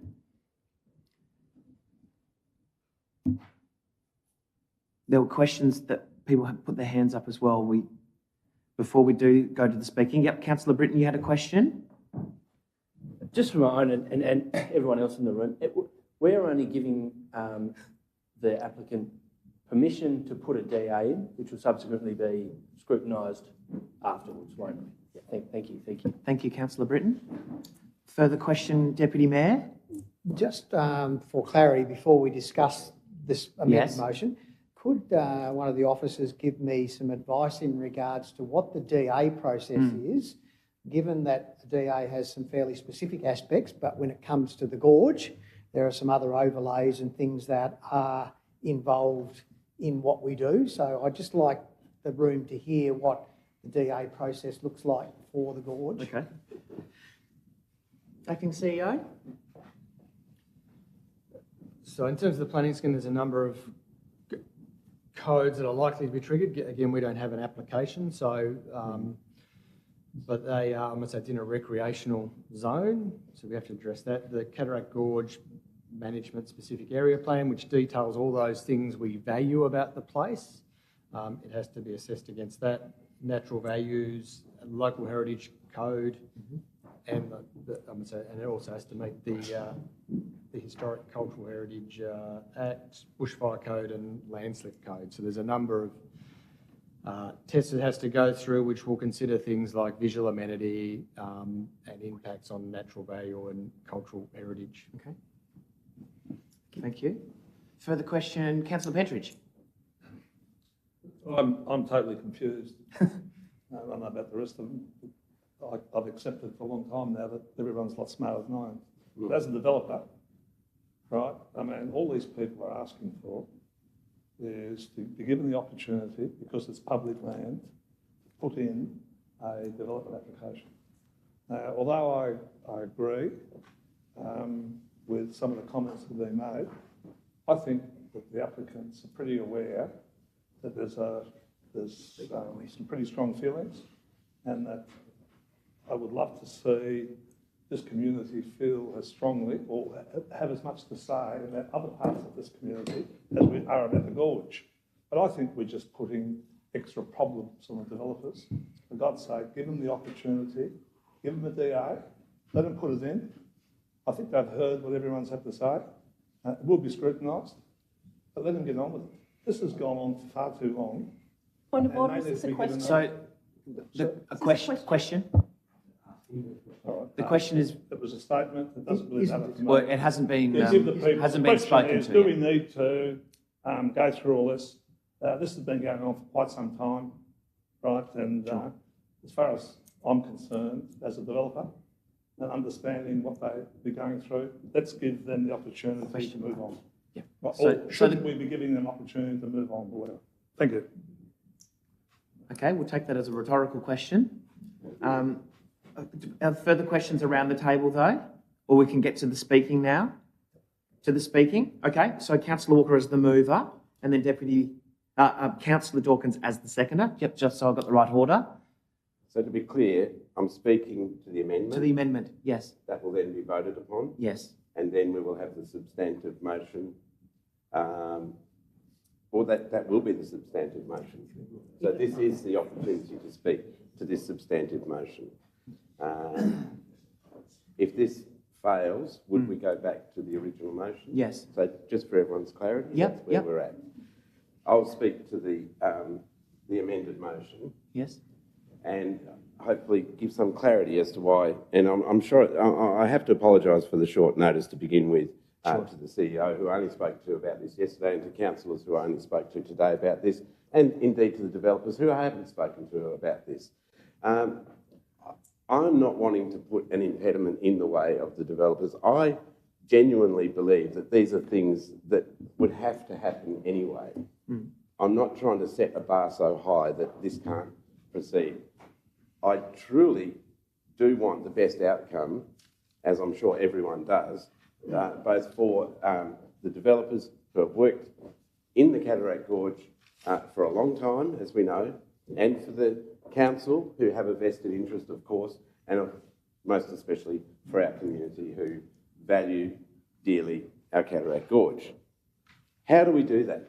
How do we ensure that we go forward positively together for that best outcome? We do that by putting in our requests, our stipulations. The first one, and I know that there would be public consultation in the DA process if a DA was lodged, but that is not the same as a consultative process whereby the community gets an opportunity to see what the developer has in mind and to be able to make suggestions to say, well, you know, whether it be how the council chooses to move paths, or how the council intends to change the entrance, whether it be where the towers are going to be placed, whether it be the colour of or the texture of the buildings that are going to be planned to be there. These are all things that, yes, they can be addressed partially through the DA, but remember, the DA is a planning process. You can only address issues that directly pertain to the planning system at that point. I think that the Gorge, I know that the Gorge is so dearly loved that people want to be involved in the process. I have not heard from one person that they don't want this to happen. What I have heard is that people want more details, they want the opportunity to discuss it, and they want the opportunity to provide their input. And that is what that first point is addressing. The second point, the council has to be satisfied that the plan that will be presented to us is something that we can see will interact and engage with our existing infrastructure, as well as what our future infrastructure would be. There's going to have to be an elongated process whereby council is going to have its own plans as to what it does. And at the moment, there's no mention of that in the granting of permission to lodge a DA. So in essence, this gives some assurity that that process will take place. It has to take place anyway, but it provides that positive impetus for that to take place, and also for discussions to take place, and this goes to the third point, about what infrastructure changes they will be, because certainly council hasn't budgeted for any changes at the Gorge, and how much that will cost and who will bear that cost. This is just acknowledging the very things that should be happening anyway. I truly believe it's not designed to be any impediment for the developer, who I believe has the best intentions, who I believe has engaged thoughtfully and considerately with the community since their first iteration to come up with something that suits them but also suits the Gorge and also suits the community. I truly believe that. I have no doubts about that. And I do want that best outcome, and I believe they do too. But I also want the community to be taken on that journey too, because at the end of the day, it's the People's Palace. It belongs to Launceston Council, but really it belongs to everyone. We know that, the developers know that, the community knows that. So we have to have a positive process from here on in if we're to ensure that the best outcome takes place at the end of all this. And it might not be this year or even next year. I don't know how long this process will take place, but I want to be able to let the public know that they are part of that process because they are part of the Gorge. I'm happy if anyone looks at that wording and wants to make subsequent amendments, but I do believe that those results of these conditions should come back to this table for final ratification, only because I think these councillors around the table and this mayor are responsible for the custodianship of the Gorge, and we should take full responsibility for that decision. I don't think I have anything more to say.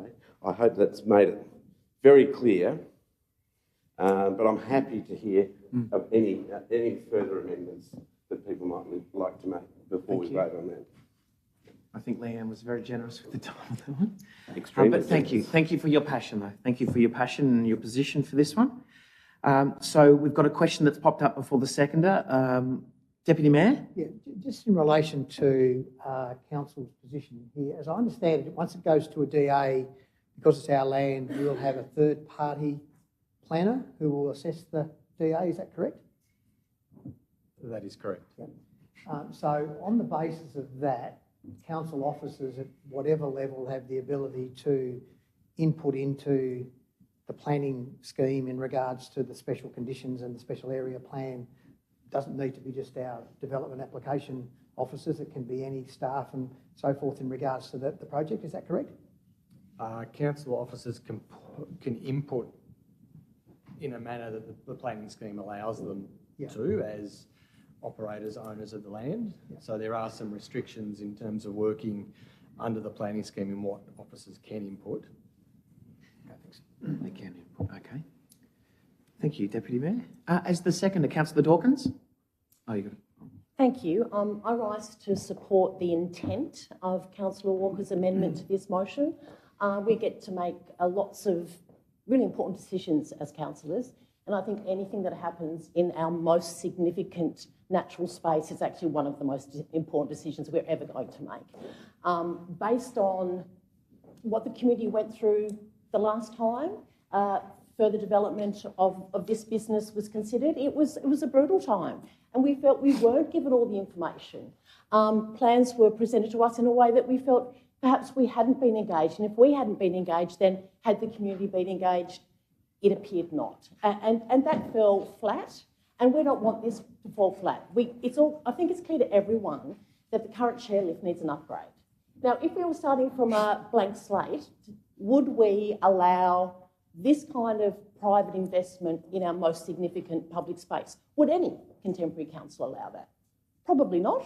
I'm not sure that I'd stand up and support it, because I think valuing natural spaces in their natural state is actually fundamental to it being a natural space. And I'm not sure that it would happen now, but it has happened in 1972, and it will continue to happen, I believe. It's absolutely clear that we need to move forward with some kind of upgrade. But what that upgrade is, as has been clearly laid out today, we don't know.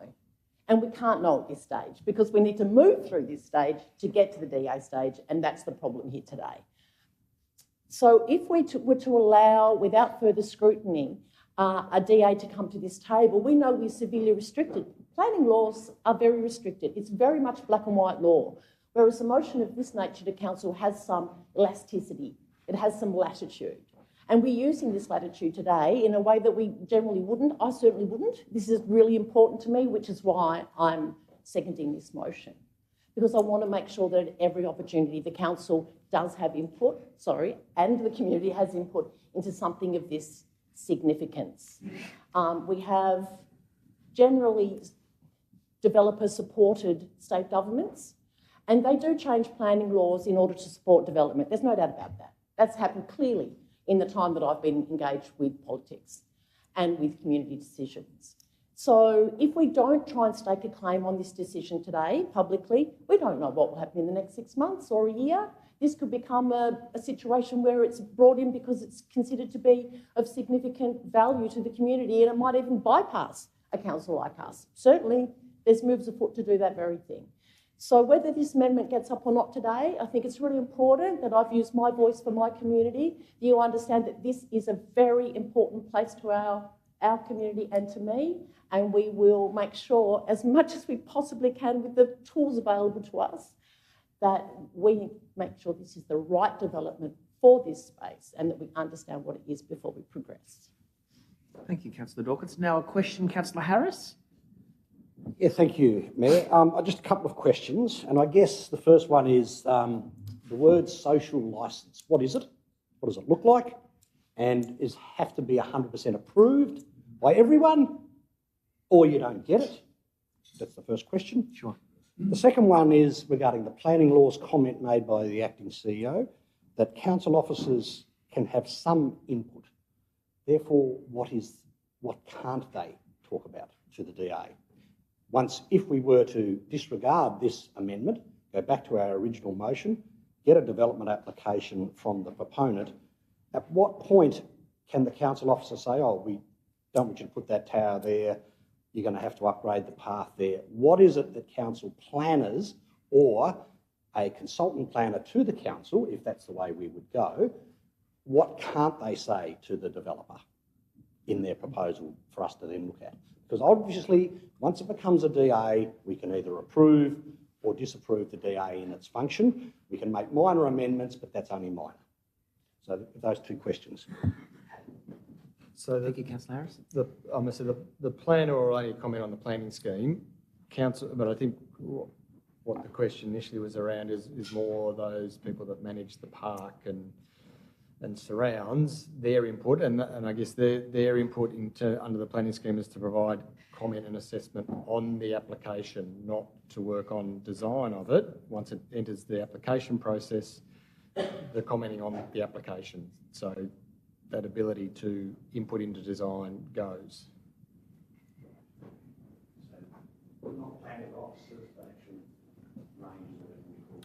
So, well, essentially our parks and sustainability team.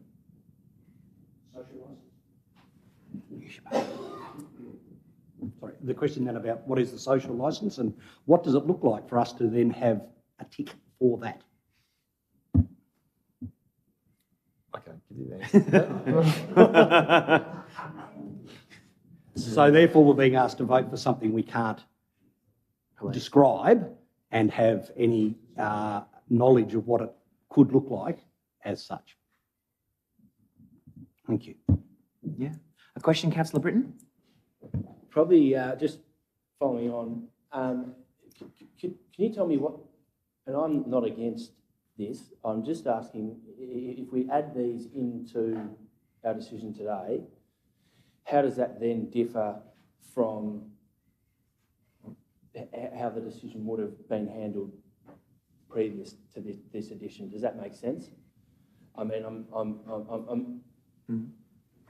to my knowledge, everything that's happening in there would have happened anyway at the DA stage. So I'm just trying to figure out if we're now putting in something else that they then need to cross over to then get to the... Am I making sense? Yeah. So what would this amendment look like logistically for the development application? I'm not saying I'm against it. I just want to know... Yeah, that's fine. So what would we as a council have to build around this? Like what Councillor Harris asked, we'd have to define what social licence was. We'd have to put mechanisms in place to engage our community. We'd have to engage developers around what it would look like and constraints. Is that the sort of implications? I guess it's different in process, and reading the words there, it's a bit confusing because you're not actually giving consent.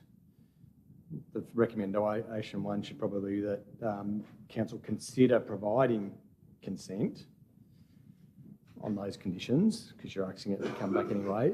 The difference really is the order in which we do things, I guess.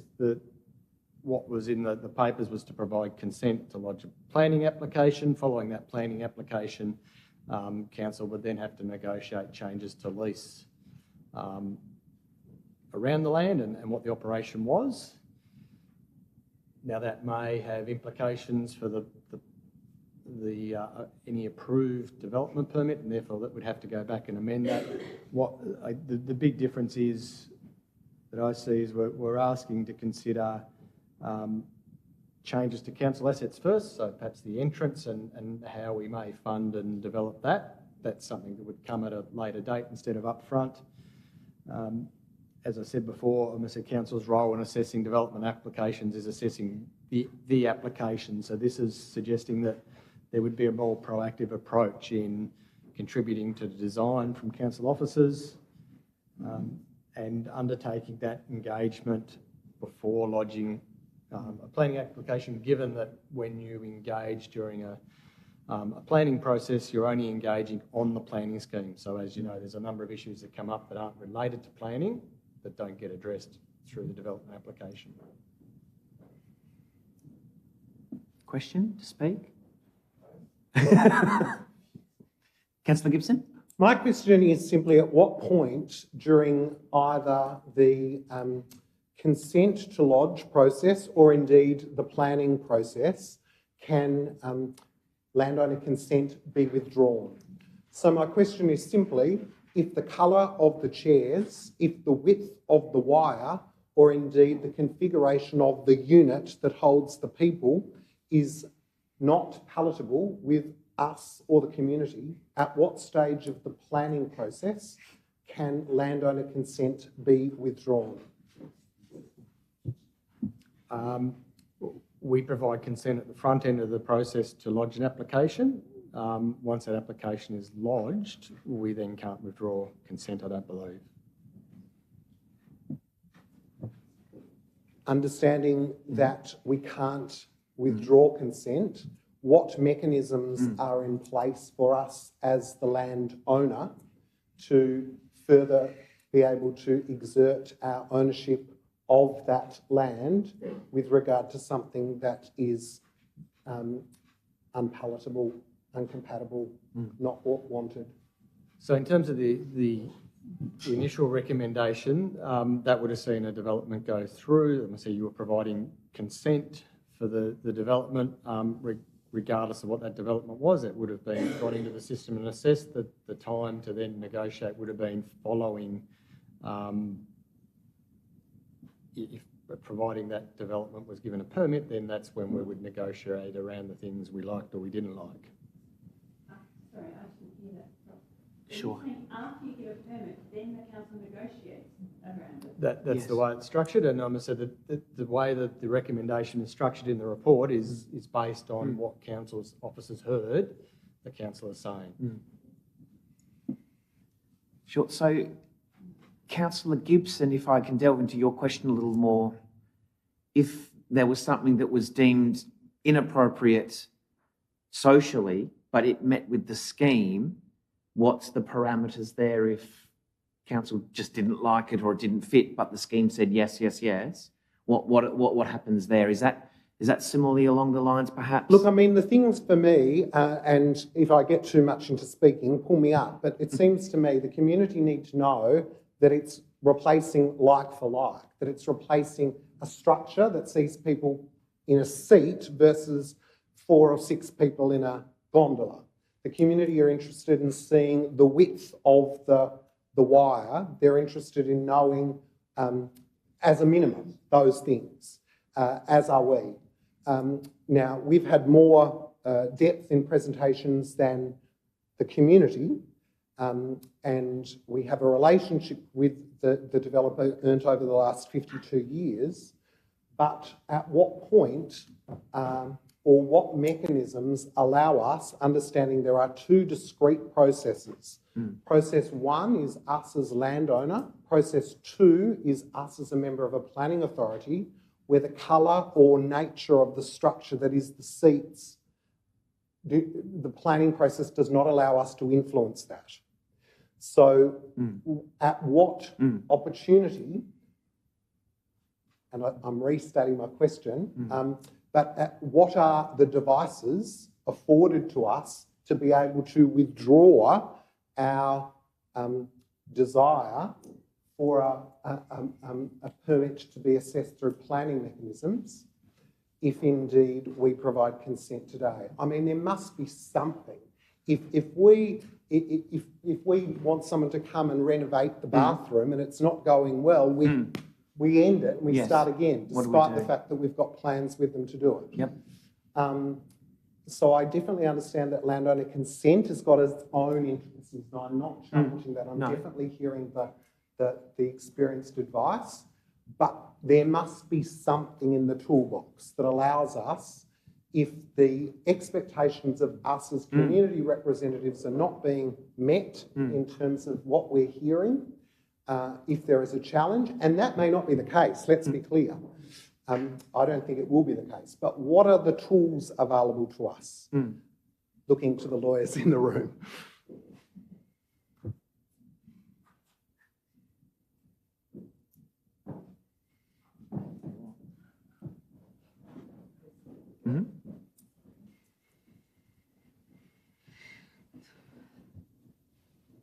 I'm not a planner, so I'm just prefacing my statement with that. The landowner consent as planning, permission to lodge a development application could be considered separate to the licensing arrangement we have with the operator. Mm-hmm. So there may be an opportunity to look at negotiating licence agreements as landowner of public land for what the future operation may look like, subject to a development application being submitted and approved in the future. You could try and reverse the process that way. Mm-hmm. I like this line of thinking. So in terms of the licence agreement, currently the business in its trading entity has a lease, a licence with regard to the business undertakings that they enjoy at the gorge. Talk me through what that looks like. If that developer wishes to do things differently, they wish to lodge something that's new, they want to enhance, replace what's there, at what point do they do that? Essentially what I'm saying is if that process comes once the DA is completed, then that would be something we wouldn't be necessarily interested in, because the chairlift would be there regardless of... Well, the permit would not necessarily give them approval to construct until a licence agreement was renegotiated if the structures that they were operating from were in different locations. I'm treading a really fine line because I haven't reviewed their licence agreement and I'm not a planner by any stretch, but there is landowner consent to lodge the development application. There's a lease licence agreement for the operation to occur on public land. They are two separate hats that council wear. At this moment, we're considering how we could act as planning authority, but some of those elements could be dealt with as landowner, licensor, lessor, prior to getting to the development application stage. Thank you, and I really appreciate that comment, because for me, I'm going to preface this with I'm going to provide a question mark at the end. I think for me that understanding would be important. So my question is going to be, could we, in the event that this is lost, could we consider, what would be the mechanisms to laying this item on the table to further explore the second step in a three-step process, which would see step one being providing landowner consent unencumbered by some of the challenges that are included here. Step two, noting that in order for council to consider a revised lease and licence, there would be an expectation of some additional details with regard to carriage, with regard to colour, with regard to width, with regard to size, in order for that to then move to stage three, a DA. What would that three-step process be correct? From a procedural point of view, councillors could choose to lay the item on the table to a future meeting of council. From an operational point of view, we would need to get legal advice on how we structured the engagement moving forward with the current operator around the current licence lease agreement to understand what those future steps could be.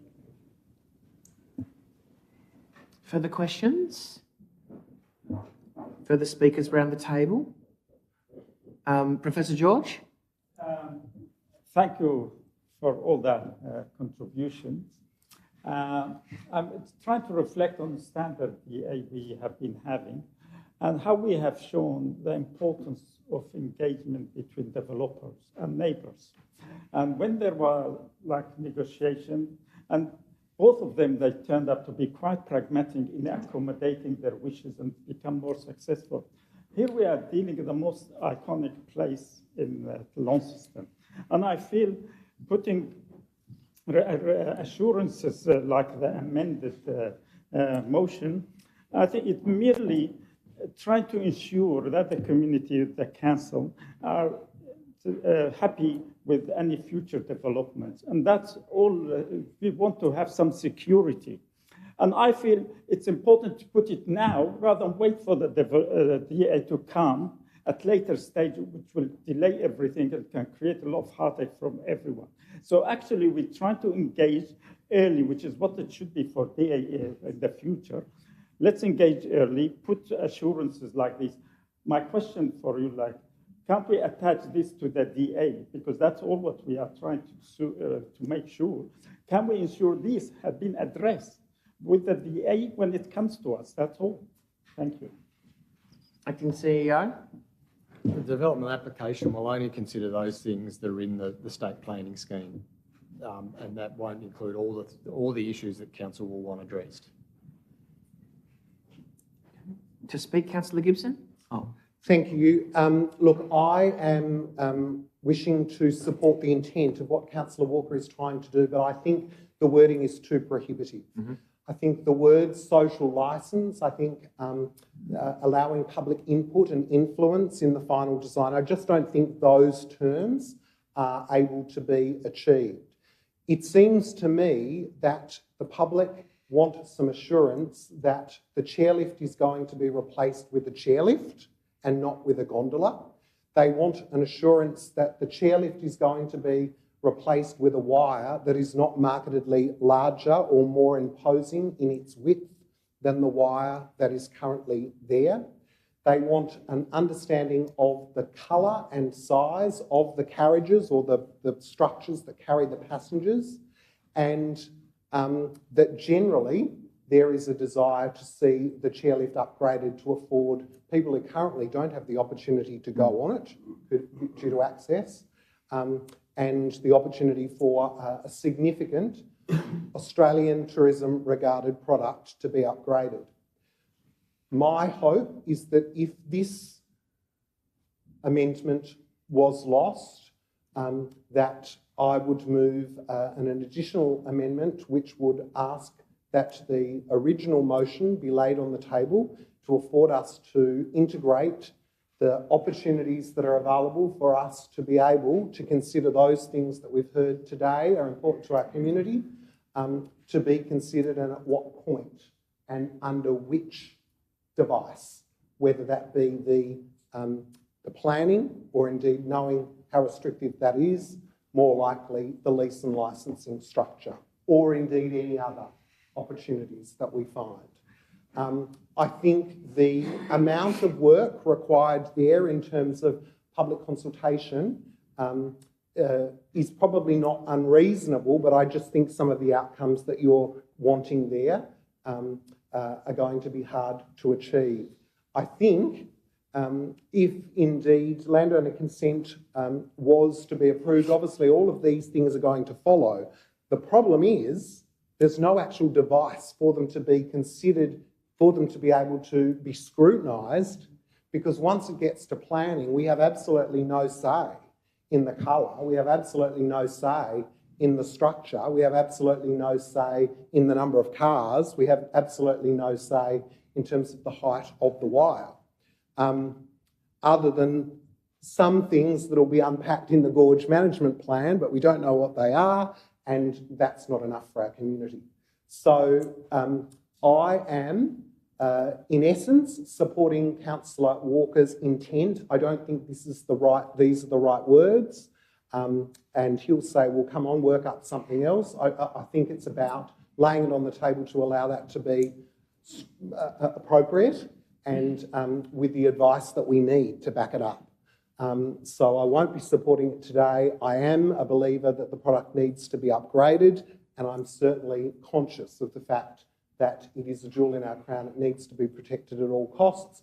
I think we can have both, but importantly, we need to understand the processes that allow us to achieve that. Thank you. Councillor Gibson. Deputy Mayor.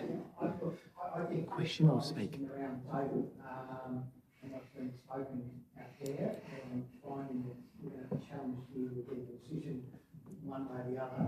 I was hoping we were going to move forward today on this.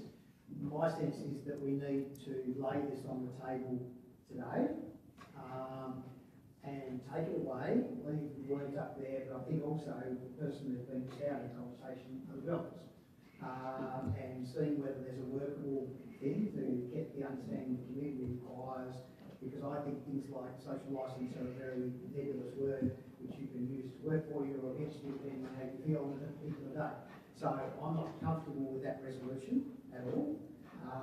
I think there are probably enough in the planning scheme to do that. There may be something in the licensing agreement that might fix it, but the word might is not a word that I feel comfortable with. So my sense is that what we ought to do is lay this on the table. So I'd like to move that we lay this matter on the table till next fortnight to discuss and maybe have further conversations with the developer in regards to this matter. Does the first one have to fail first? We've got like 3 things going now.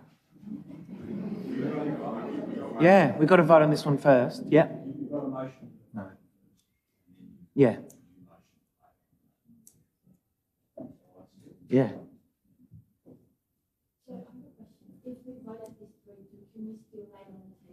No, not this one. We're voting on the amendment which came before the movement of the original.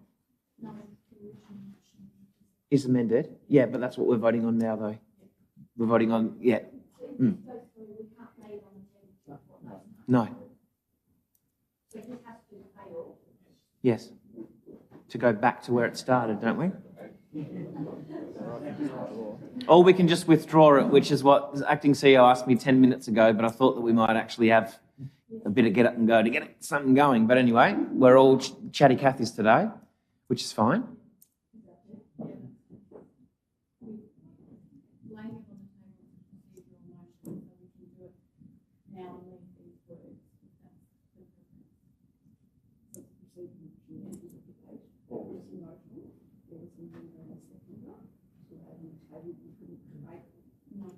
Yeah.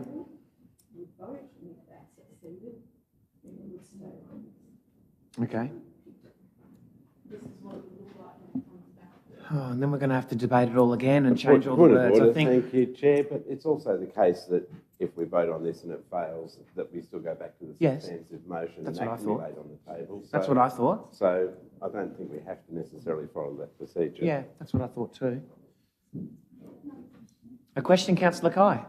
I was wondering if we fail this and lay it on the table, can the developers come and do a presentation? Oh, that's a discussion for outside of the chamber. Oh, okay. Yeah, I was we'll gonna have a say, conversation with our officers around what it looks like afterwards. Yeah. Right, thank you. I don't want to put any aspersions out into the community. Yeah. So we're going to vote. Councillor Pentridge. My concern still is not to ask the question. I suppose I commend the committee of the Gorge and the Lovers. They've got a vested interest, as we all do, and everything they've said makes sense. Has the community expressed, other than the vested interests of the committee, has the community expressed any concern about the new chairlift? So that's the question. Sure. So has council received over the journey? Acting CEO, what's your thoughts from a council point of view? Has anyone in the community expressed concern? Yes. Are we taking that motion? So, Deputy Mayor, you've tried to move a motion to lay it on the table, but your motion to lay on the table would be what's on the screen because it hasn't failed or been voted on. So next time we pick it back up, it'll be this that we have to discuss again. Withdraw that, yeah. Okay. Because what you were saying, Councillor Walker, this would fail and revert to the original. And then we could lay the original on the table and start with the words again. Is that what I'm understanding? Sure. Okay. So to Councillor Pentridge's question, what's the council received it doesn't have to be around this specifically. He's asking a retrospective question, legacy question around the general council feeling towards community engagement around a proposal regarding infrastructure in the gorge, I think is the nuts and bolts of it. Well, I think history would tell us that any development or potential development in the gorge is a sensitive issue, and the community want to have their say. In terms of the most recent one, councillors have got the same information that officers have got, but it's always going to be sensitive, and the community always have something to say, as they should, around the gorge and any development thereof. It wasn't really the question I asked. I asked, has anyone up to date? All right, I can hear. I'm a little bit surprised. I'm being told that this has only been on the drawing boards for 4 or 5 days. I thought this has been going on for years. About the Larders trying to... That's what the acting CEO was just saying. Yep.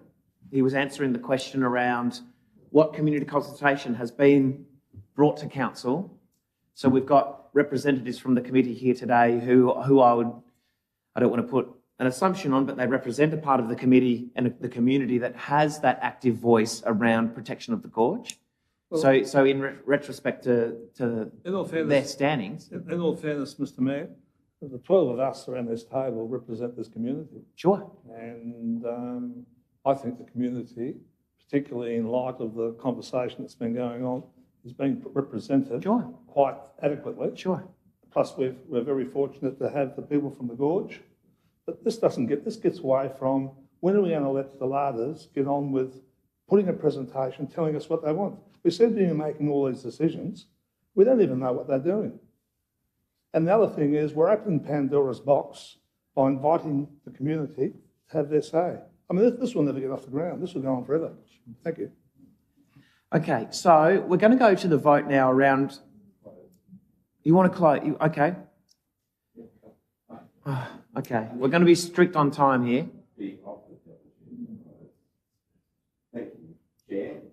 Thank you, Chair. I will close. And look, this is not an all or nothing situation.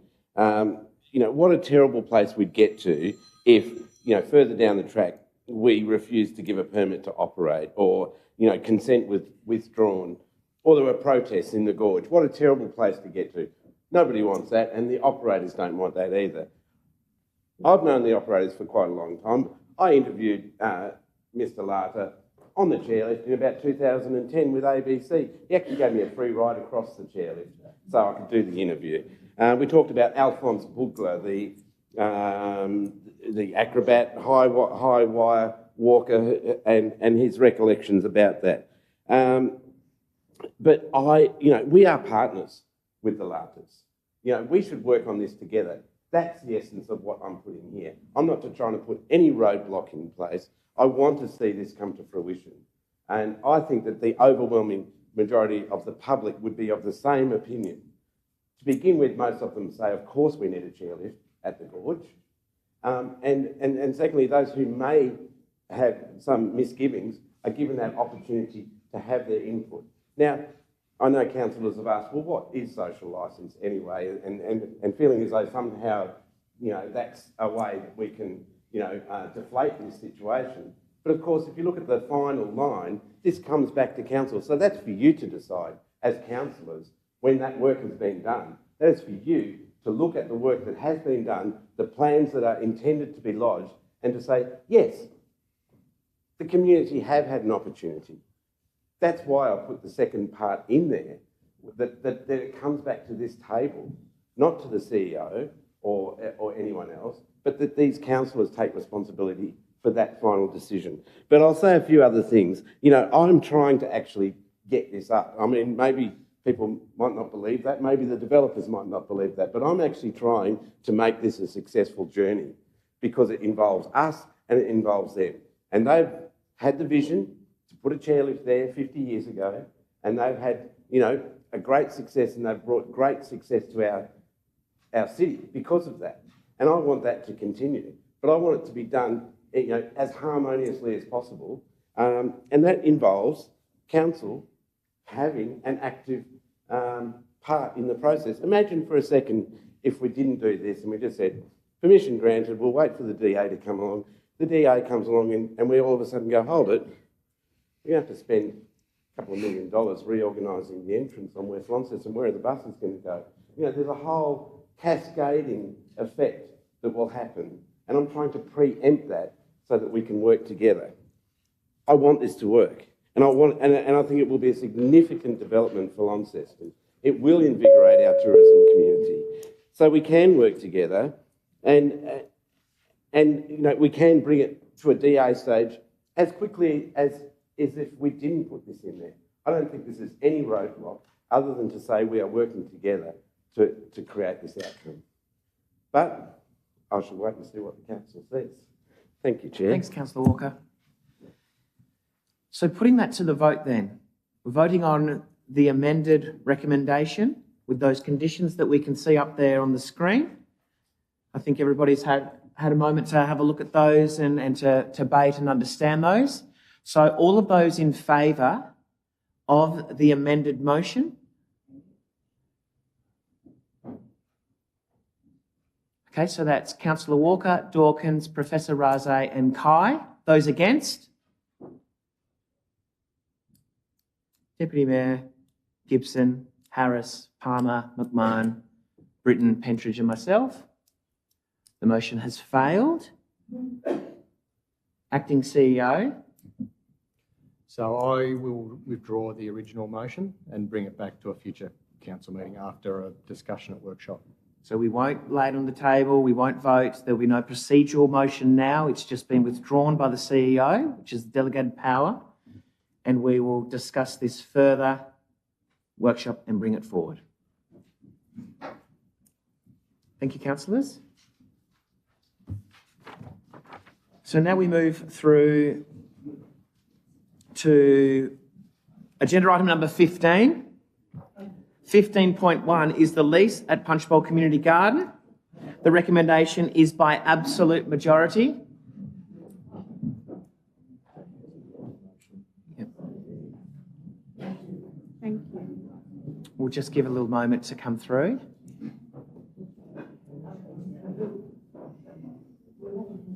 Councillors,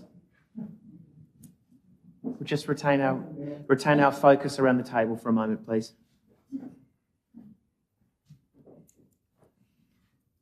Okay, 15.1 is the lease around the Punchbowl Community Garden. Recommendation, absolute majority to agree to lease an area of land situated at Punchbowl Reserve to the Punchbowl Garden Group Incorporated for the purpose of community garden access. The conditions are there. We've been moved by Councillor Gibson, a seconder, Councillor Harris. Councillor Gibson. Thanks, Mayor. I wish to move this item with a slight amendment. I know that word will scare you, but it's quite simple and it's been prepared in advance as the other one was. So I'll get you to look to the board. It's about to come up. It is at 2.4 and it simply is adding the words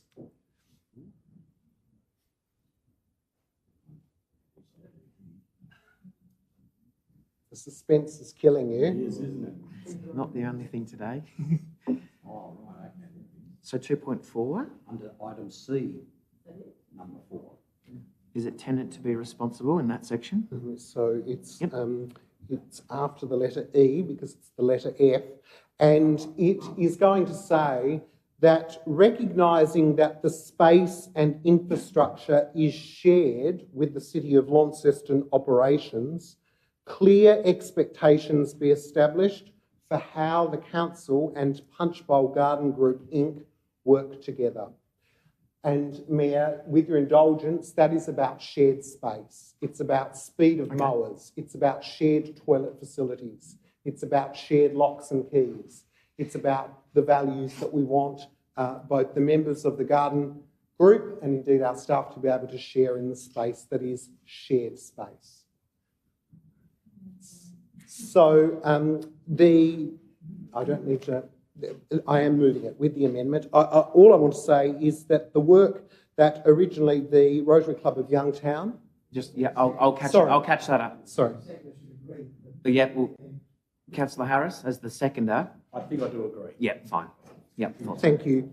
The work that first of all, the Rotary Club of Youngtown and the way that they've auspiced this group has been nothing short of amazing. The outcomes of that community garden speak for themselves. Members of the migrant community, small people who live in small flats, families, retired members of our community. It's so diverse. It's a model, I think, that is worth looking at for other community gardens. The ownership that the community have taken with that space is first rate. And I don't want to allude that there are any problems with regard to the shared space, but I think this new lease affords us the opportunity, it's a 5-year lease, to ensure that when you've got shared toilets, when you've got shared space, when you've got shared locks, when you've got shared hoses, that we're able, in the execution of the lease, to be able to ensure those things are put in. And thus, that's the rationale, and you'll see it very soon, that's the rationale for the addition of F under point 2. Sure. Thank you, Councillor Gibson. So Councillor Harris is the seconder. There we go. Now got it up there. Yes, as Councillor Gibson said, this has been a long-term project of the Rotary Club of Youngtown, and in my previous role when working at Masonic Care, many of the residents of the retirement village there actually use this community garden because they don't have access to enough space themselves. And everything he said about being a great example of how a well-run community garden can look and operate is exactly true. So I think we should endorse this change of the tenant from the Rotary Club of Youngtown to the Punchbowl Community Garden Incorporated, and given a lease for the next 5 years, including the additional paragraph of recognising that space and infrastructure is shared with City of Launceston operations, and clear expectations be established for how the council and the Punchbowl Garden Group Inc. work together. So I'll leave it at that and hope everyone supports it. Thank you, Councillor Harris. Any further comments or questions around the table? Anything to close, Councillor Gibson? Okay, moving forward then, putting it to the vote. All of those in favour? That's all councillors present. By absolute majority, that's still carried.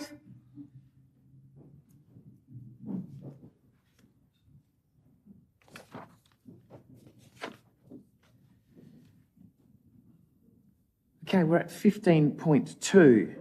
Next steps in expressions of interest process, 56 Frederick Street, Launceston. Before we do get to the recommendation, I will open up to the floor if there's anybody who would like to speak to the item. Good afternoon, everyone. Just a name and suburb. Irene, Launceston. Cool. Thank you for providing me with the opportunity to present our perspective on this important matter. I'm a member of Grassroots Action Network Tasmania, one of the co-signatories among the collective of 7 community groups that submitted an expression of interest for the activation of Frederick Street, including organizations like Rook and Junction. Our group embodies a deep commitment to community building and has proposed a solid plan to activate this space.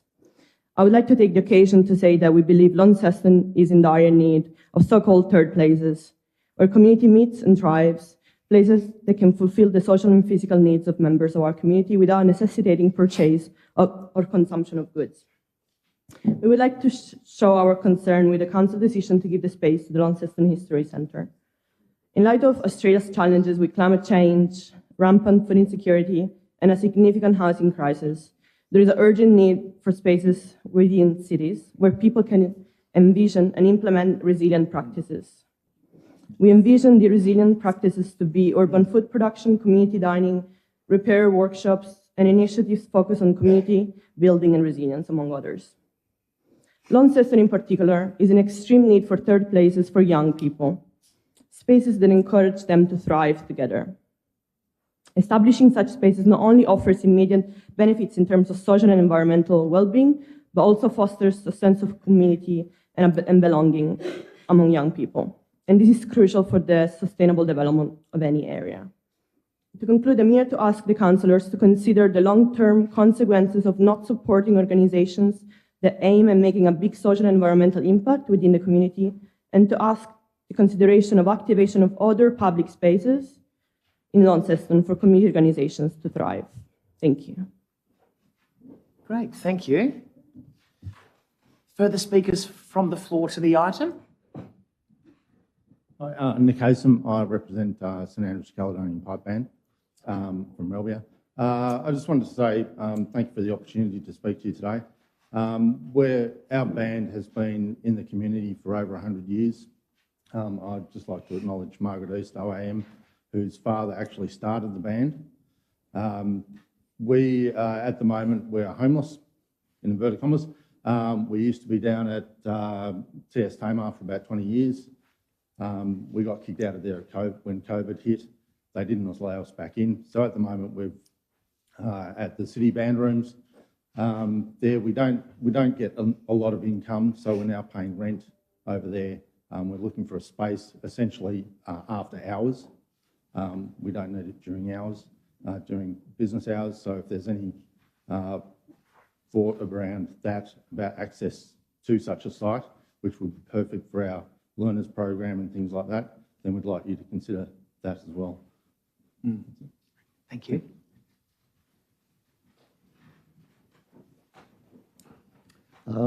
Mayor and councillors, my name is John Dent. I'm president of the Launceston History Centre. We've been, the voluntary history community in Launceston has been looking for permanent premises for 10 years. We've got over 20,000 items that relate to Launceston's history that are spread around at least 10 properties all around Launceston, including a number of private homes. It's just not sustainable to do that. We're losing our history because people move and we can't keep track of it. We can't access it. In that 10 years, we've now worked on establishing an incorporated body and brought 3 community organisations together, which, for those of you that work with community organisations, is no mean feat, I must say. We've brought these together. We formed a board to oversee this process, and I must say that the board and the skills-based board that we have is one of the best boards I've been on, and I've been on a lot over my time in the city, as many of you will know. We want to be able to bring these people together, to help bring this voluntary community together, to be able to offer a whole range of additional history services, including family history, tourism, and a whole range of other things that we're doing, but very difficult to do in small places all over the city. We believe that this opportunity, if your council approve this recommendation today, will give us the opportunity to be able to bring a whole range of new services and facilities to the city and preserve and keep our history and heritage in the city and make it available to the community and to the visitor community that want to come to Tasmania, and Launceston in particular. Thank you. Thank you, Mr. Dent. Any further speakers to the item? Yes, Mr. Burgess. Mr Mayor, councillors, Julian Burgess, Launceston History Centre. I'm really interested in the history of 56 Frederick Street and preserving it in our city. The Launceston History Centre is committed to preserving, recording and making available history resources of the city. Frederick Street was built in 1836 on land bought by the community of Launceston by donations as a school, and it has spent the greater part of its life as an educational facility. It sits in a street where there are a number of other historical and significant Launceston places. The City Mission, Morton House, where the first anaesthetic in Australia was administered by Dr. William Pugh, Princess Square, St John's Church and Parsonage, St Vincent's Hospital that started life as St Margaret's Hospital, William Pugh's home, Nalumi, and Chalmers Church, Christ Church and Milton Hall, and they were established by people that are really important in the history of Launceston. The building is also used for church services. We would like, with our usage and our members, our 500 members in our 3 organisations, we would expect that the building would be used just about every day of the week and weekends as well, and that it would be available, that the material that we have, some 20,000 items of documents that aren't suitable for the museum or for the library, would be available for people, both locals and from interstate, to come and access. And history tourism and genealogical tourism is a growing area in Launceston as the 3rd established community settlement in Australia holds a lot of that information here. So we think that the 1836 infant school is a really appropriate place for that material to be made available and to be accessed by the community, both local and visitors. Thank you. Great, thank you. Any further speakers? Could I just quickly say, if I may be allowed, I didn't use my first 2 minutes fully. We'll be planning to have a meeting hall available for after-hours use and for other times. And so I think that from what I've seen of some of the other people involved, they may be able to fit in with our plans. And so we would like to be able to talk to them, and if council can, if we're successful, pass on details or facilitate some discussion so that we can see if we can accommodate some of those other community groups that will be compatible with what we're planning to do. Thank you. Thank you. It was very hard to say no to that. Okay, so there being no further speakers, we'll get to the recommendation, which is that Council endorses the proposal submitted by the Launceston History Centre Incorporated as its preferred proposal for the future of 56 Frederick Street. It also authorises the CEO to work with the Launceston History Centre Incorporated to progress a lease in alignment with the Council's lease and licence policy. Deputy Mayor to move. Seconded by Councillor Harris. Deputy Mayor. Thanks. I guess, the speakers we had in question time and subsequently in regards to this matter shows that there was a lot of interest in 56 Frederick Street. We've been through a fairly elaborate process. I think at one stage looking at would we sell, wouldn't we sell? We determined that we didn't want to sell the property. We wanted to enable the community to activate and use the property in one way or another. We went out for expressions of interest. As we can see, we had, I think, 16, which then whittled down and we end up assessing, I think, 11 or 9. Unfortunately, when you do that, you can't all win. There's a process that's gone through. Some will say, well, why did you weight that higher and lower and things like that? That's what you get into in a competition where somebody says that I think I can do this better than those people did and so forth like that. Unfortunately, there is only a process that we've gone through. We've gone through a fairly detailed process, discussed it more than once at council in regards to how we were going to go about it. We've had the officers report back to us in regards to the outcomes of that, and we've ended up with the Historical Society being, or Historical, is it Society? No, Historical... The Centre. Centre, being the chosen one. I feel saddened and unfortunate, and I appreciate some have been looking for location for a long period of time, and I think the History Centre have also said they have been as well. And I know I've had conversations with John in the past about looking for a place for them into the future. I guess today is the day we now make the decision as to whether we're going to grant that wish to them or not. I feel sorry for those that didn't get the opportunity to take on the lease, but I prefer to look forward on the basis that we've actually given one community organisation an opportunity to do that today. And I think that they are a very worthy person or a very worthy organisation to take on that lease. So I'm going to support the motion to allow the Historic Centre to take on the lease. Thank you, Deputy Mayor. Councillor Harris is the seconder. Thank you, Mayor, and thank you, Deputy Mayor, for those words.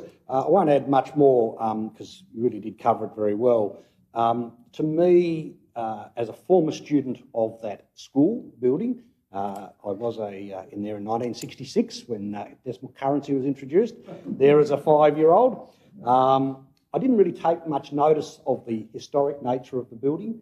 My memories were that the toilets were small compared to home, and I didn't have to step up on a box to go to the loo. Other than that, to look at it now as a nearly 63-year-old, you realise the history of the building. And we've got to be careful. It's 180-odd years old. And how you use that building is very important to make sure that it stays activated but not get worn out or destroyed in whatever activities are being carried on in there. And that, to me, was one of the strengths of the Launceston History Centre's application. It, to me, seemed very compatible to that. It's not to say that other people who needed a space couldn't have used it, because they certainly could have. However, that space the historic nature of it was not necessary for what they are doing. For what the band is wanting to do, there can be other spaces, other halls that will become available. And in fact, one of the things I'm sure that we as a council will need to review as we get our leases up to coming up for renewal is making sure that our properties are more fully utilised, so that, as Mr Dent said, you know, that his hall is meeting rooms or hall is available to community groups must be the standard that everyone who has a lease on any of our buildings actually works towards. So really happy to support this. It was a long process. It did show the nature of what the council needs to look to do in the future, so that all 16 of those people who put forward applications can be accommodated at some point in the future. However, today we only have one building, and the Launceston History will in fact be the operator, I hope. Thanks, Councillor Harris. Councillor Gibson, then Councillor Walker. Thanks so much. Look, I want to start by acknowledging the huge amount of work that the applicants undertook. There were multiple steps, and all of the applications reflected the passion and commitment to do something in Launceston in that space, and I think that should be recognised. I want to also acknowledge that I think our staff did a great job in assessing, in devising criteria that we endorsed, in putting together a process that I think has been fair and that has been equitable and that reflected the desires of council. And in saying that, I do want to acknowledge the advocacy and the work of Councillor Walker, who, in the lead up to our ratification in December, when we determined that we wouldn't sell the property, he had done a plethora of work in that space. Credit where credit's due. I'm not sure if the outcome is one that he would have wanted. I'll leave that for him to say, but I think your tenacity in terms of preserving the space is appropriate to be singled out. I want to also say, further to Councillor Harris, that this problem further exemplifies the fact that we have amazing community groups, entrepreneurial people doing things in our community, and they need help in finding a space. They write to council and we send them back a polite letter that says thank you. We have buildings such as the YMCA become available and they get excited and they send in an expression of interest, and we say we've added them to a list, and then we go in a different direction and we never go back to them. What we need to do, if we really believe in community, is find a way to work with our community groups to ensure that our council assets are used to their best ability and to their fullest, but also to find ways to find spaces for community groups, whether they are gemstone and mineral collections, whether they are pipe bands, whether they are show societies, scout groups, the like. We have a lot of groups that have exclusive use of facilities when they don't need exclusive use. And we have a couple of lucky organisations who, through who they knew years ago when Tom was a boy and when Jack was managing this space and John was in charge of the museum, they've got exclusive use. It's very hard for councillors to end a lease with a community group that are doing great stuff. So we need to find ways to work with the spaces that we've got to see if we can house a band at the YMCA on evenings. And I'd hope that that work can be considered. I have been asking for that for a while. We've got a very full agenda. But we need to find a way, whether it's in our community development space, they're not here, but we need to find a way to do that. Today, though, is about, for me, reflecting on the journey that we've been on, celebrating the fact that there was such a lot of interest, but also recognising that in deciding one person who will be entering into a lease, there are people who have missed out. And the diversity of uses, from homeless people, from women who are fleeing domestic violence, through to musical groups, there's a need. And that's my reason for referencing the need of spaces, whether it is for homeless or whether it is for cultural and community undertakings. I want to reiterate what I've said the whole way through, because if you say it loud enough and 3 times, apparently it holds some weight. For me, this lease and licence needs to be the model of how we will look after our facilities into the future. We cannot have the assets of Launceston falling down in front of us. Whether or not that's a hall, whether or not that's a facility, a club room, a scout house, or similar. This lease and licence agreement, authorising in point 2 and point 3, when it comes back to the table, my expectation is, clearly, my expectation is, it will be a model lease and licence which allows us to fully ensure that we are looking after our facilities appropriately into the future. And in analysing that lease and licence, it will become the model for managing our facilities into the future. Thank you, Councillor Gibson. Councillor Walker? Thank you, Chair, and thank you to the people who have spoken. Council has gone through a process, and isn't it a shame that we're having to pit community groups against each other in this process, isn't it? You know, the last thing that we would really want to do, but it's because these opportunities are few and far between. So, to reiterate the previous speaker, let's look at where we can create more opportunities here. It's such a diverse range of applicants that we had, and I'm thinking perhaps that we even go down a process where people are pre-approved as a group, as a not-profit group or community society, are pre-approved in a way to utilise council assets, so that when we do the work to find that there's a hall that's only used one day a fortnight or one day a week, the groups on that list, and this can be agnostic, where we don't have an opinion about whether or not this is a better group than that group. It's just that they are pre-approved to be able to use council facilities where and when is appropriate for them.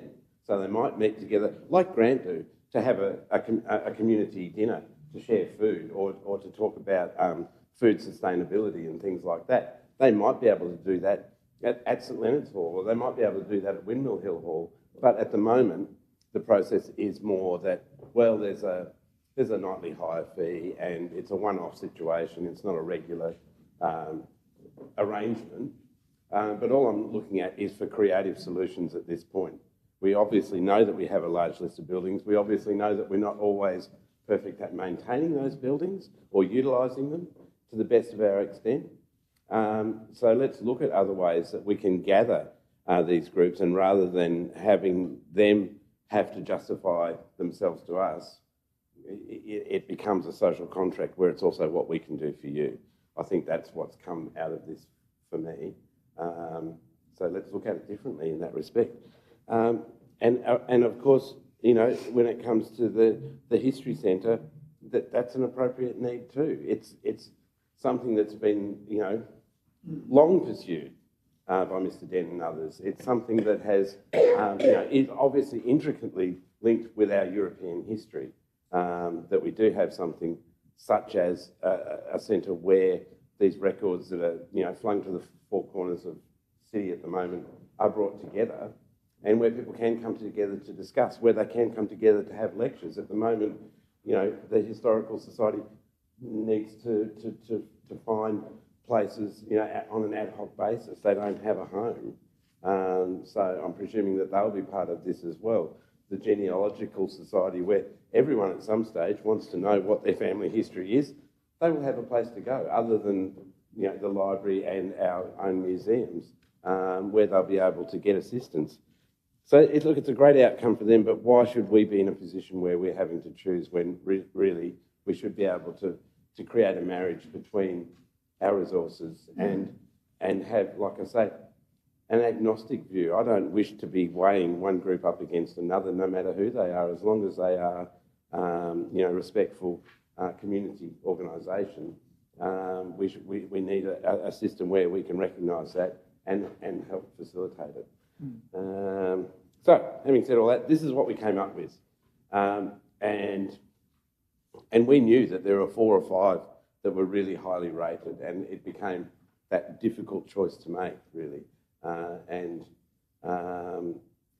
That doesn't mean that we now forget about that process or forget about those groups. Indeed, this is where, you know, that journey begins now for us to actually do things on that more proactive level that I've tried to outline. So So that it's not a matter of commiserations or, you know, you won, you lost type of thing. We have to get past and beyond that, I think. I don't know if we're going to have a building for everyone, but I think we can probably do it if we share the spaces and look for new opportunities together. Thank you, Chair. Thank you, Councillor Walker. Any further comments around the table? Professor George? Thank you very much.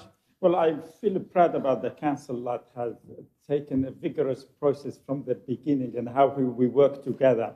And I must confess that the Launceston History Centre was not my first actually choice, but that was about, we had a very strong candidate actually, but it showed me there are so many community groups actually working really hard to improve the city, and they are so desperate actually to find a place.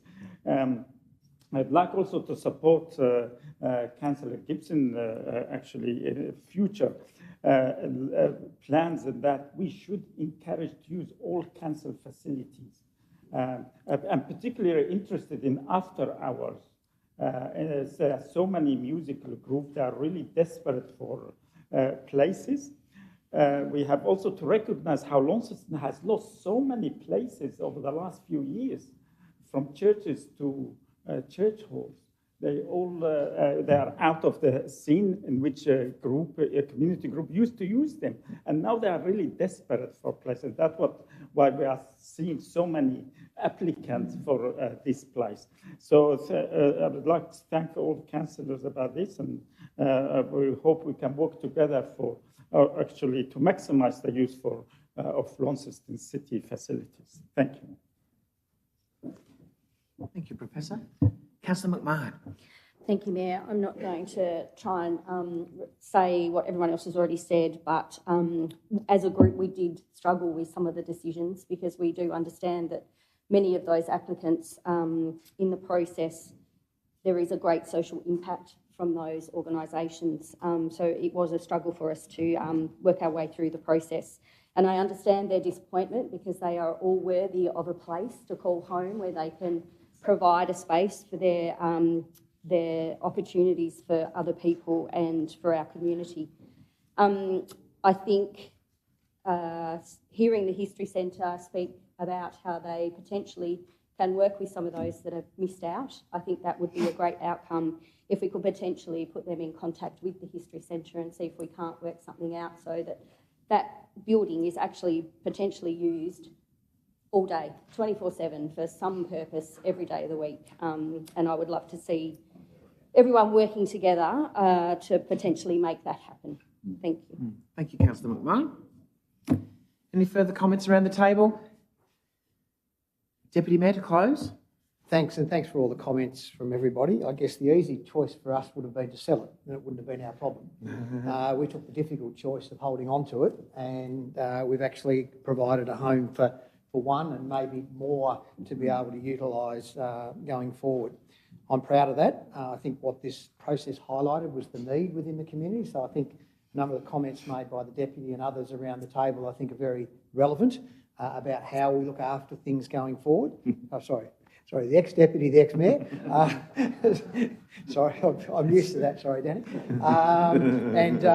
And so I think that hopefully out of today, apart from providing a home for the History Centre and maybe some of the other applicants that were in the room today, we actually identified the need. I think the need for us to utilise our other houses and various things that we operate. I think we've got to understand it's actually difficult for a council to manage properties everywhere. We're not set up to do that. I think we're going to be having a conversation a little later on which may well give us a better opportunity to do that. So maybe that will help us. But I think that setting this up so that the property is utilised fully on a day-to-day basis I think is really important. And to take Councillor Gibson's, what we need to do is now look at all the other properties that we lease out and how we can make them fully integrated into the community and giving opportunities for all of those players who don't have a place to operate out of now. So I think there's a good learning out of what this is coming, and I think the comments made by Councillor Gibson were very relevant and right on the mark, and I hope that, well, not hope, we now need to take that forward and do something with it. Thank you, Deputy Mayor. Putting it to the vote then, all of those in favour?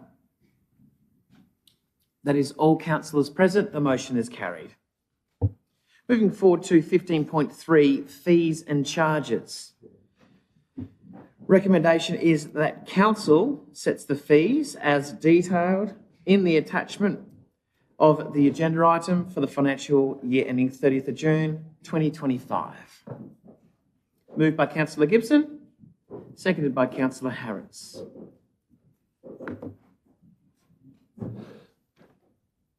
Thank you. It is,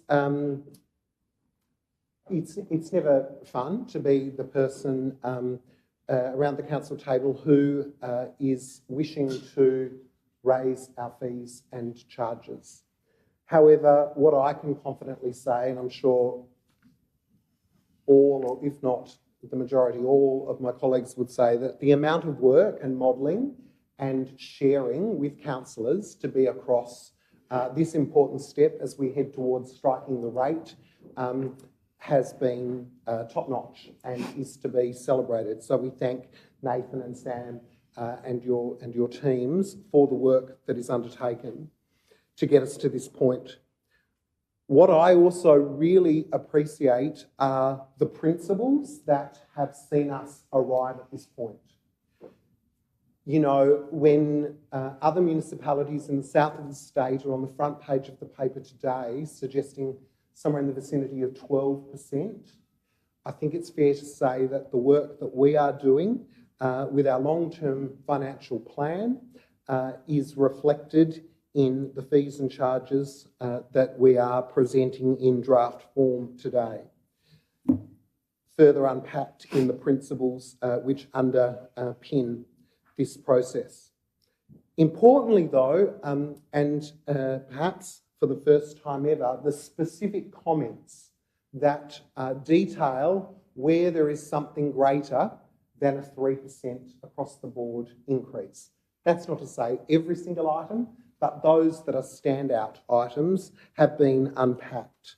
The explanation with regard to on-street parking meters, the information pertaining to the Launceston Visitor Information Centre, the Waste Centre, and importantly, the new charges being introduced at Carvilla Memorial Park are just some that are unpacked as individual explanations, and that's appreciated.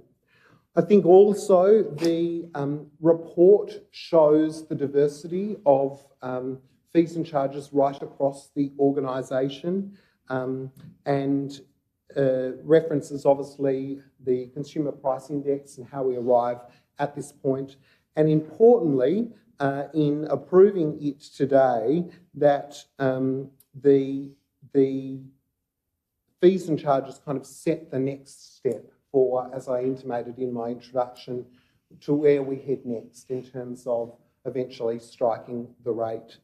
I think that's all there is to say really, other than to say, if Councillor Walker doesn't say it, that we've had the opportunity to work through each of the lines, had the opportunity to ask distinct and explicit questions on, I think, 3 occasions, and that is appreciated. So this isn't just council laws rubber stamping, this is the end of a process and the beginning of the next phase. So I commend the fees and charges as outlined to the table. Thank you, Councillor Gibson. Councillor Harris. Nothing further to add to what Councillor Gibson said. Deputy Mayor. Thanks. I just wanted to jump and just reiterate the comments made by our, if we don't raise prices at a reasonable rate, we get caught out later on, and I think that's potentially what's happened elsewhere.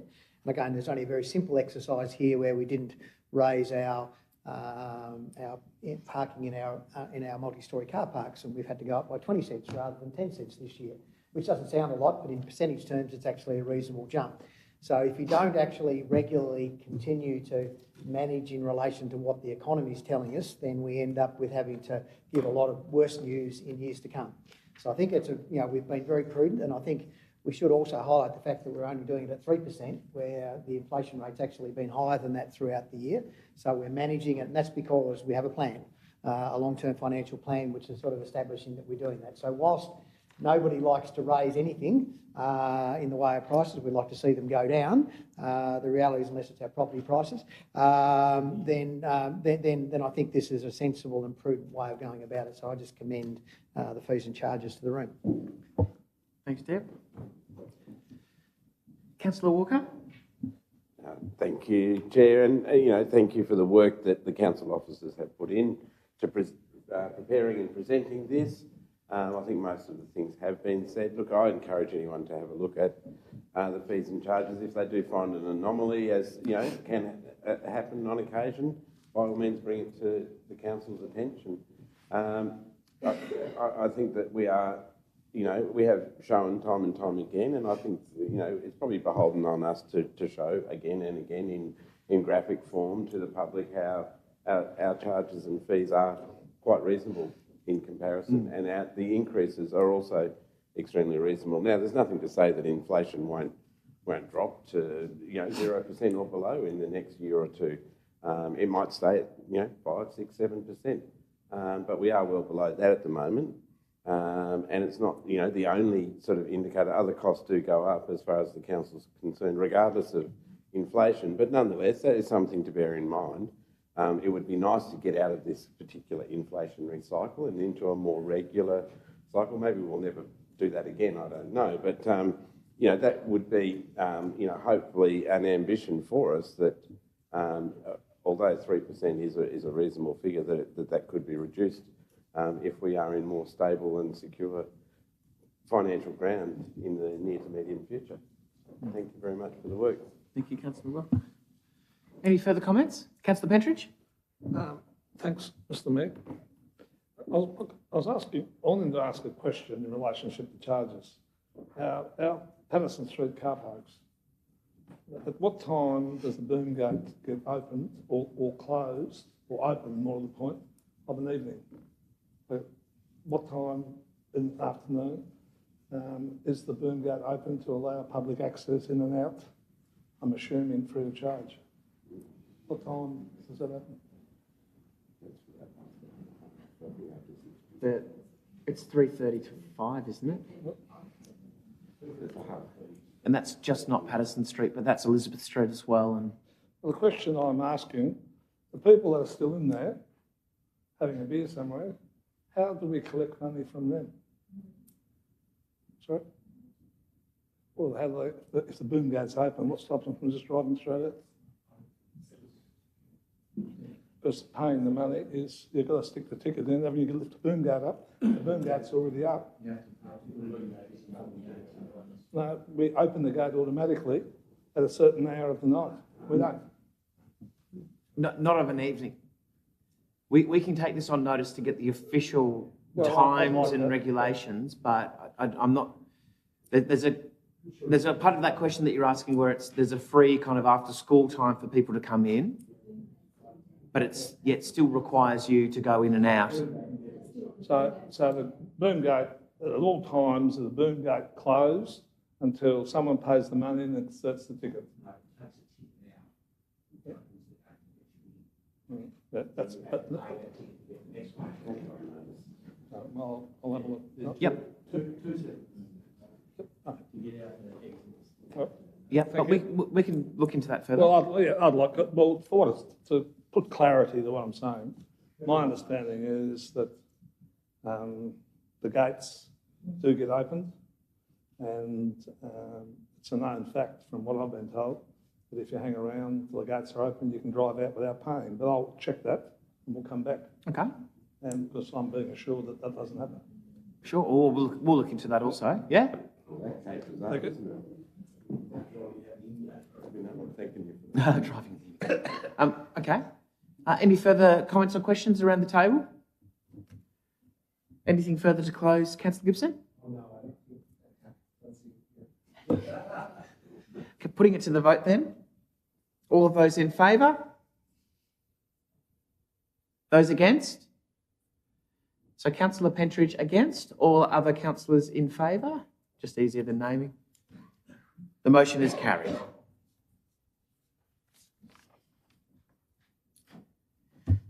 Okay, 15.4. the proposed 24-25 annual plan and statutory estimates. The recommendation is that Council approves the release of the draft 24-25 annual plan and proposed statutory estimates, including the capital projects 24-25 and major operational projects for those years. 2, it invites submissions from the community on the annual and statutory estimates and plan, determines to close the submissions on 5 p.m.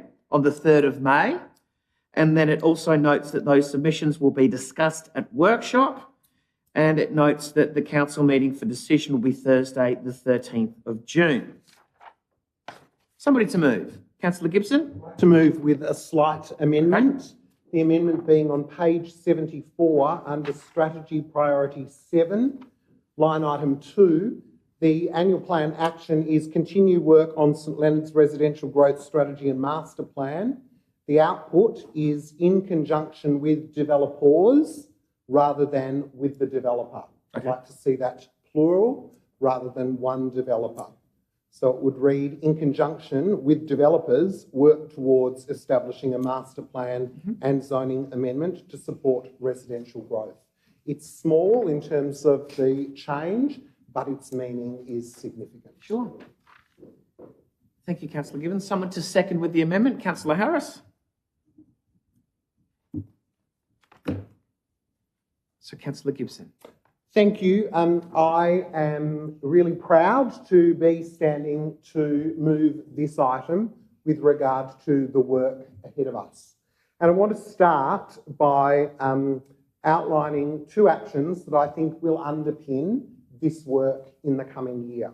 They're on page 67 and they are to do with the implementation of our organisational cultural roadmap, and importantly they are around commencing negotiations with regard to our City of Launceston enterprise agreement. And the reason that I want to start with those 2 items on page 67 or under page, what's the strategy, 66, is strategy priority 3. The reason I want to start with those 2 is that we are unable to undertake anything in this plan without our people. And we know, as elected representatives, that we're short of our people and they are working hard. We also know we are in a period of transition with regard to our CEO at the head of the organisation. And I think what this particular item with regard to the cultural roadmap says, it doesn't matter who we get as CEO, the commitment is clear. We are on a journey to implement our cultural roadmap. And that is a cultural roadmap that will see more people in the organisation, more positive contributions in the organisation, and ultimately our ability to get more work done. So I want to say that for me, changes at the top are irrelevant because that particular action item is going to underpin every single thing that we've done to this point and that we'll do into the future. We've spent considerable effort and financial resource on our people in our cultural development roadmap. This organisation needs a period of settling now, and to see that as an action item in the annual plan, I think underpins all of the work. And I want to recognise our people and say that we thank you for the work that you've done to get the annual plan to this stage. There's obviously lots to be done, and together we'll be able to achieve that. I also want to draw out just a couple of things that I think are worthy of being drawn out before this item goes to public consultation. On page 68, or strategy priority 4, one of the annual plan actions is the planning and engagement regarding the implementation of traffic calming measures in the CBD, prioritise renewal of failing infrastructure, implementation of activations that support visitation, and of course the urban greening strategy. And things that are here reference that there is going to be a strategy delivered within the CBD. That's really important to me, and I'm sure important to other councillors as well, that we just get on and do it. I've referenced those other two staff-based organisational things on page 67. But I also want to draw your attention to strategy priority 5, where we have in the document another review of the access framework. Now, I think if we were to do a significant review of what was in the last access framework, that the majority of the things haven't been achieved and simply need to be carried over. This sits in community in place, it sat in community in place last time. It's a whole of organisation commitment in every single project that we're doing to have access at the front of our mind. And I'm sure those members on the previous and current access committee or with an interest in access or passionate about it would say, come on, we need to have it across all areas of council. I also want to, on the same action, on point 2, where it references continuing the Albert Hall renewal, draw councillors' attention to the fact that the coordination arrangements for management of the facility, and you saw this referenced in a question on notice from Mr Dickinson earlier, that work has to occur and we look forward to that work occurring. But I also want to say that from Council Orr's perspective, we've really appreciated the updates in the bulletin. That has been appreciated and we look forward to that continuing. The other item that, obviously there are significant items for everyone and I've just highlighted a couple of them. The other thing for me in this plan, I think it continues work that's ongoing in a way that will see us achieve outcomes. There actually aren't that many developments of plans, which I think is good. We've got so many darn plans. We need to get some actions out of those plans, understanding our challenges. So I really feel like collectively we can own this annual plan. Obviously, we'll send it out to the community. We'll see what they say. We'll see what they say with regard to the additional items in terms of the capital projects and the major operational projects. And who knows, perhaps we'll have a record number of community submissions. I think in 12 years the record is 4. If we can get more than that, that would be great. But I think for me, this is an achievable yet aspirational list. Probably the other way around. It's aspirational and it's still achievable. It's underpinned by our people.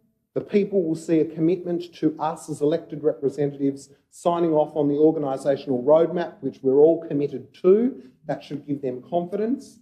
And without our people, we're nothing. So hope the community will respond accordingly. Hope us committing to the cultural roadmap will see an enhanced workforce that will be able to help us achieve what we need to. That's what I'm committed to, and I'm sure others are as well. Thank you, Councillor Gibson. Councillor Harris is the seconder. Thank you, Mayor. We'll start with a couple of questions, if I may. The first one is, I'm looking at the draft capital projects plan, which shows that at Hobblers Bridge Netball Court, we're spending $450,000 on courts. Which courts are we repairing, and is that expenditure necessary because of the development of the indoor centre at Mowbray that one would assume would reduce the demand down there at Hobblers Bridge? So I'll ask that first one. Acting CEO. So over the next couple of years, there's money to be spent at Hobblers Bridge netball courts that are a result of flood damage from the 2022 flood. So most of that work is actually funded through a flood support recovery grant, but it's repairing damage and cracks that happened during the flood. Thank you. So I assume that then is work on the most easterly of the centre rather than the development on the western side of whatever that little side street is off Hobblers Bridge. Yeah, that's correct. Okay. That's all I need. The second one is we have major plant replacement of nearly $1.8 million. Is that just one item or is it a number of items? Have you able to give any detail of what that might be in our budget? Off the top of my head, I can't give you a detailed list, but there is a detailed list. And so we run something like 150 pieces of plant. So that's the overall renewal program for all our plants. So it'll include many items. Thank you. And my final question is just in regard to the Raglan Street new play area of $150,000. It's quite a large area, and $150,000 doesn't seem like it's going to go far in that area. Is there, in fact, more to be spent in this particular development? And a follow-up question is, will there be any footpaths to connect the Mount Pleasant estate to the Raglan Street area, play area, to enable residents up there to be able to walk to the area, or will they be restricted to only driving? I don't know what the exact scope is, but I'm happy to provide that in the bulletin. Thank you. Now to speak on the motion, I guess because we haven't got all the answers, it does open the opportunity up for the community to raise such questions as I have, so that we do understand what our budget is actually going to be spent on, and whether in fact it is meeting the needs of the community.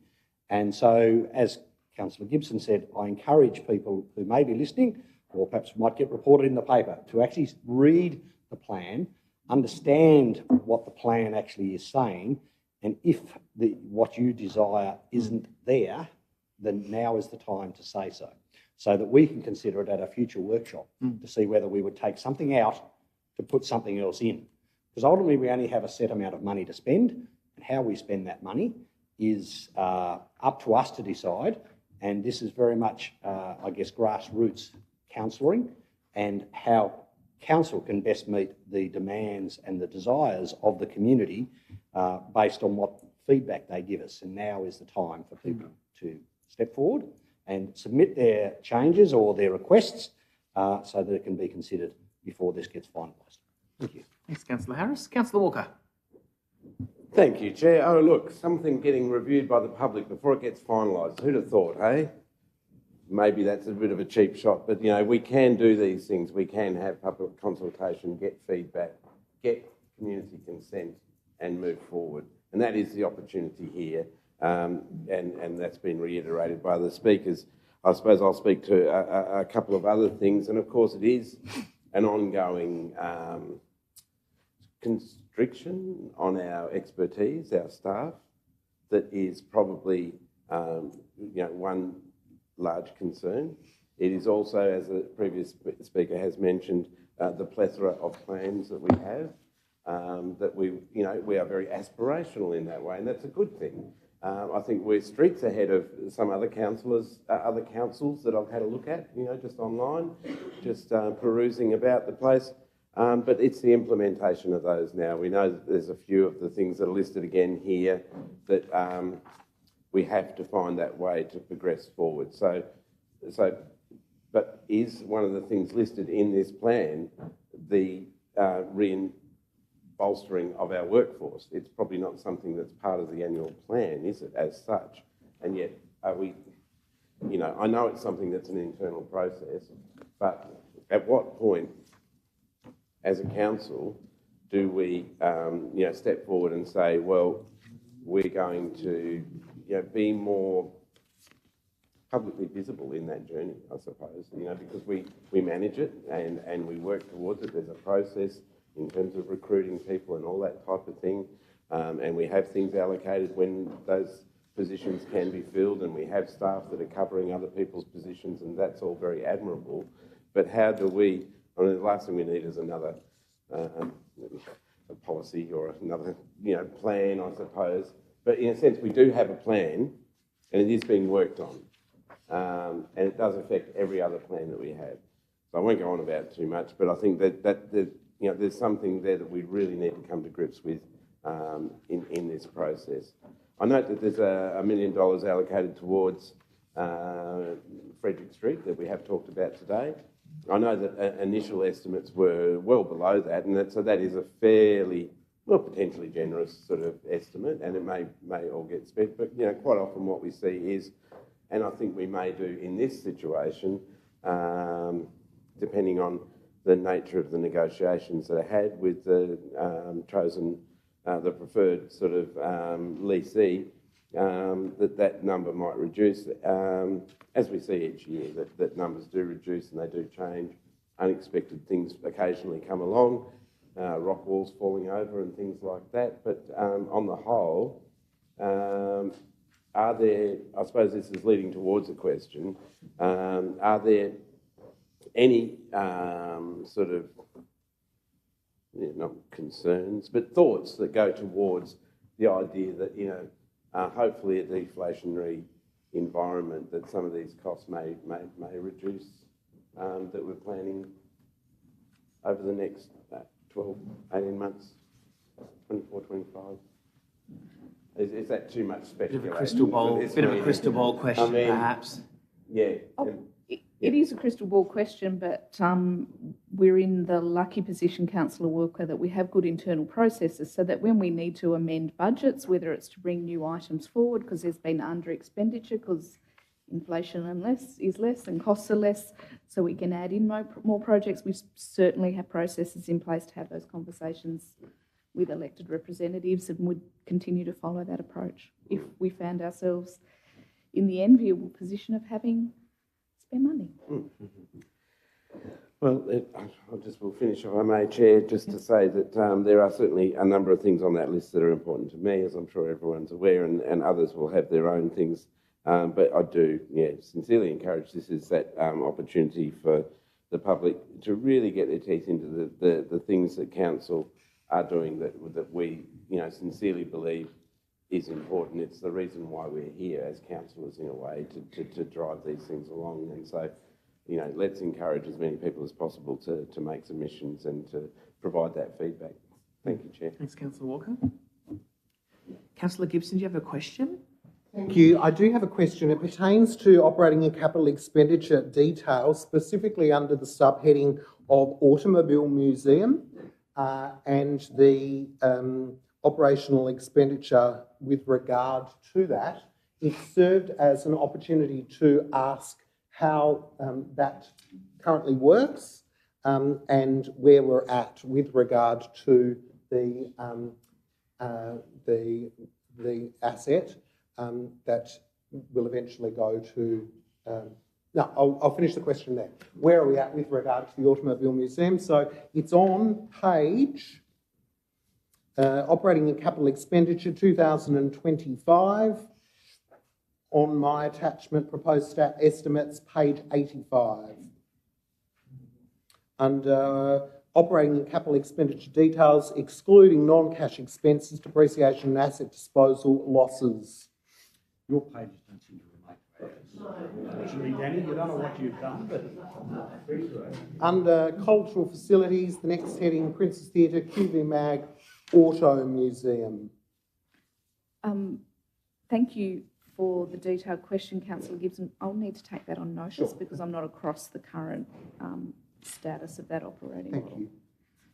Thank you. Thanks, Councillor Gibson. Councillor Professor Raze. Thank you very much. I want to acknowledge the Council proposed annual plan, and it's important how the Council recognise in their strategic priority 5 that community health and well-being is an important strategy in the future. I know we did a workshop last June, and it's our work in the future. It's not just about supporting an active, healthy lifestyle, but we want to have more action plan how we can raise the community awareness of the importance of being active and pursuing healthy lifestyle. And I think this is a priority after Launceston taking on, and it's going to need a lot of work. But I think by working together, we can achieve a great deal in that strategy. Thank you. Thank you, Professor. Any further comments around the table?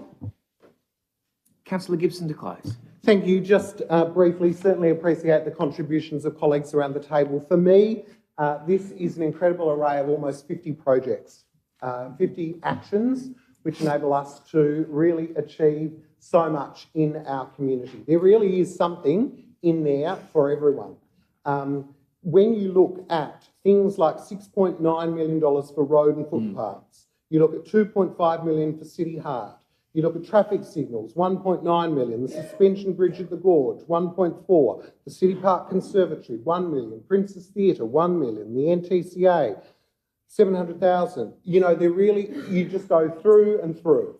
Contributions to events, the opportunity to be part of regional organisations, the opportunity to underpin a vibrant city heart.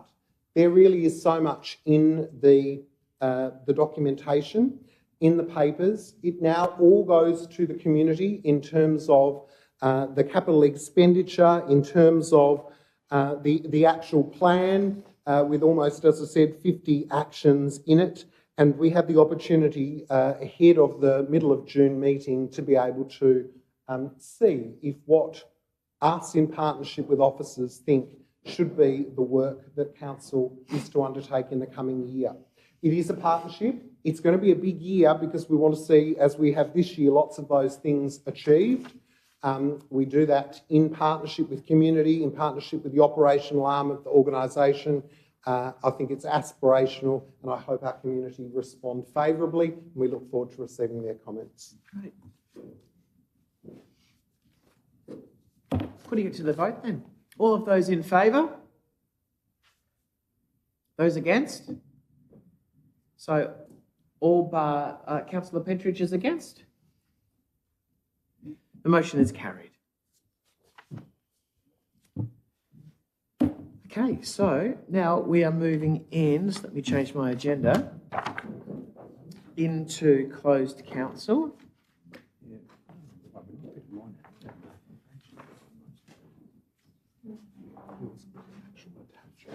Thank you. Okay, so at agenda item 16, the recommendation is to move into closed session. And I will just point councillors' attention to 16.4, the urgent last minute item, selection and appointment of CEO, which is there on the screen as well. So we'll be voting on this to discuss in closed council. So somebody to move, we go into closed council. Councillor Harris, a seconder, Councillor Britton. All of those in favour? That is all councillors present. We move into closed council.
Okay, so all we will be voting on here is to approve in open council that this is what we talked about in closed, and then we're done for today.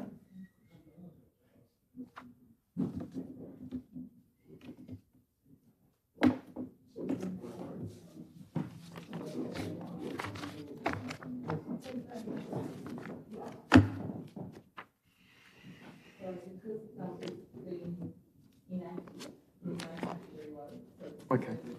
Do you need us to be able to see it to move forward? Yes. Okay.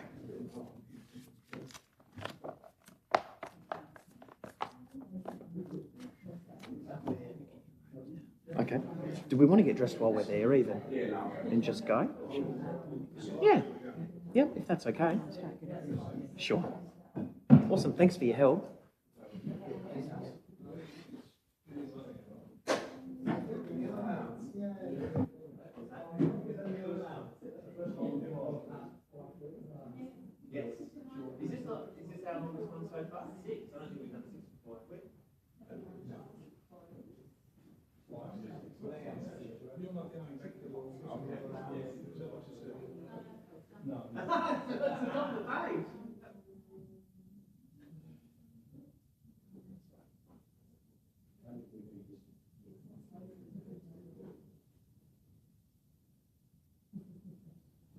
Anyone else going to start over there tonight? For the new principal? It's quite nice.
Councillors, we have just one more action for today's agenda, which is for somebody to move, now that we are back in open session, that this is the table that we have in open of what the reflection is of what we spoke about. So Councillor Harris has moved, Councillor McMahon has seconded. All of those in favour? That's all councillors present. The motion is carried.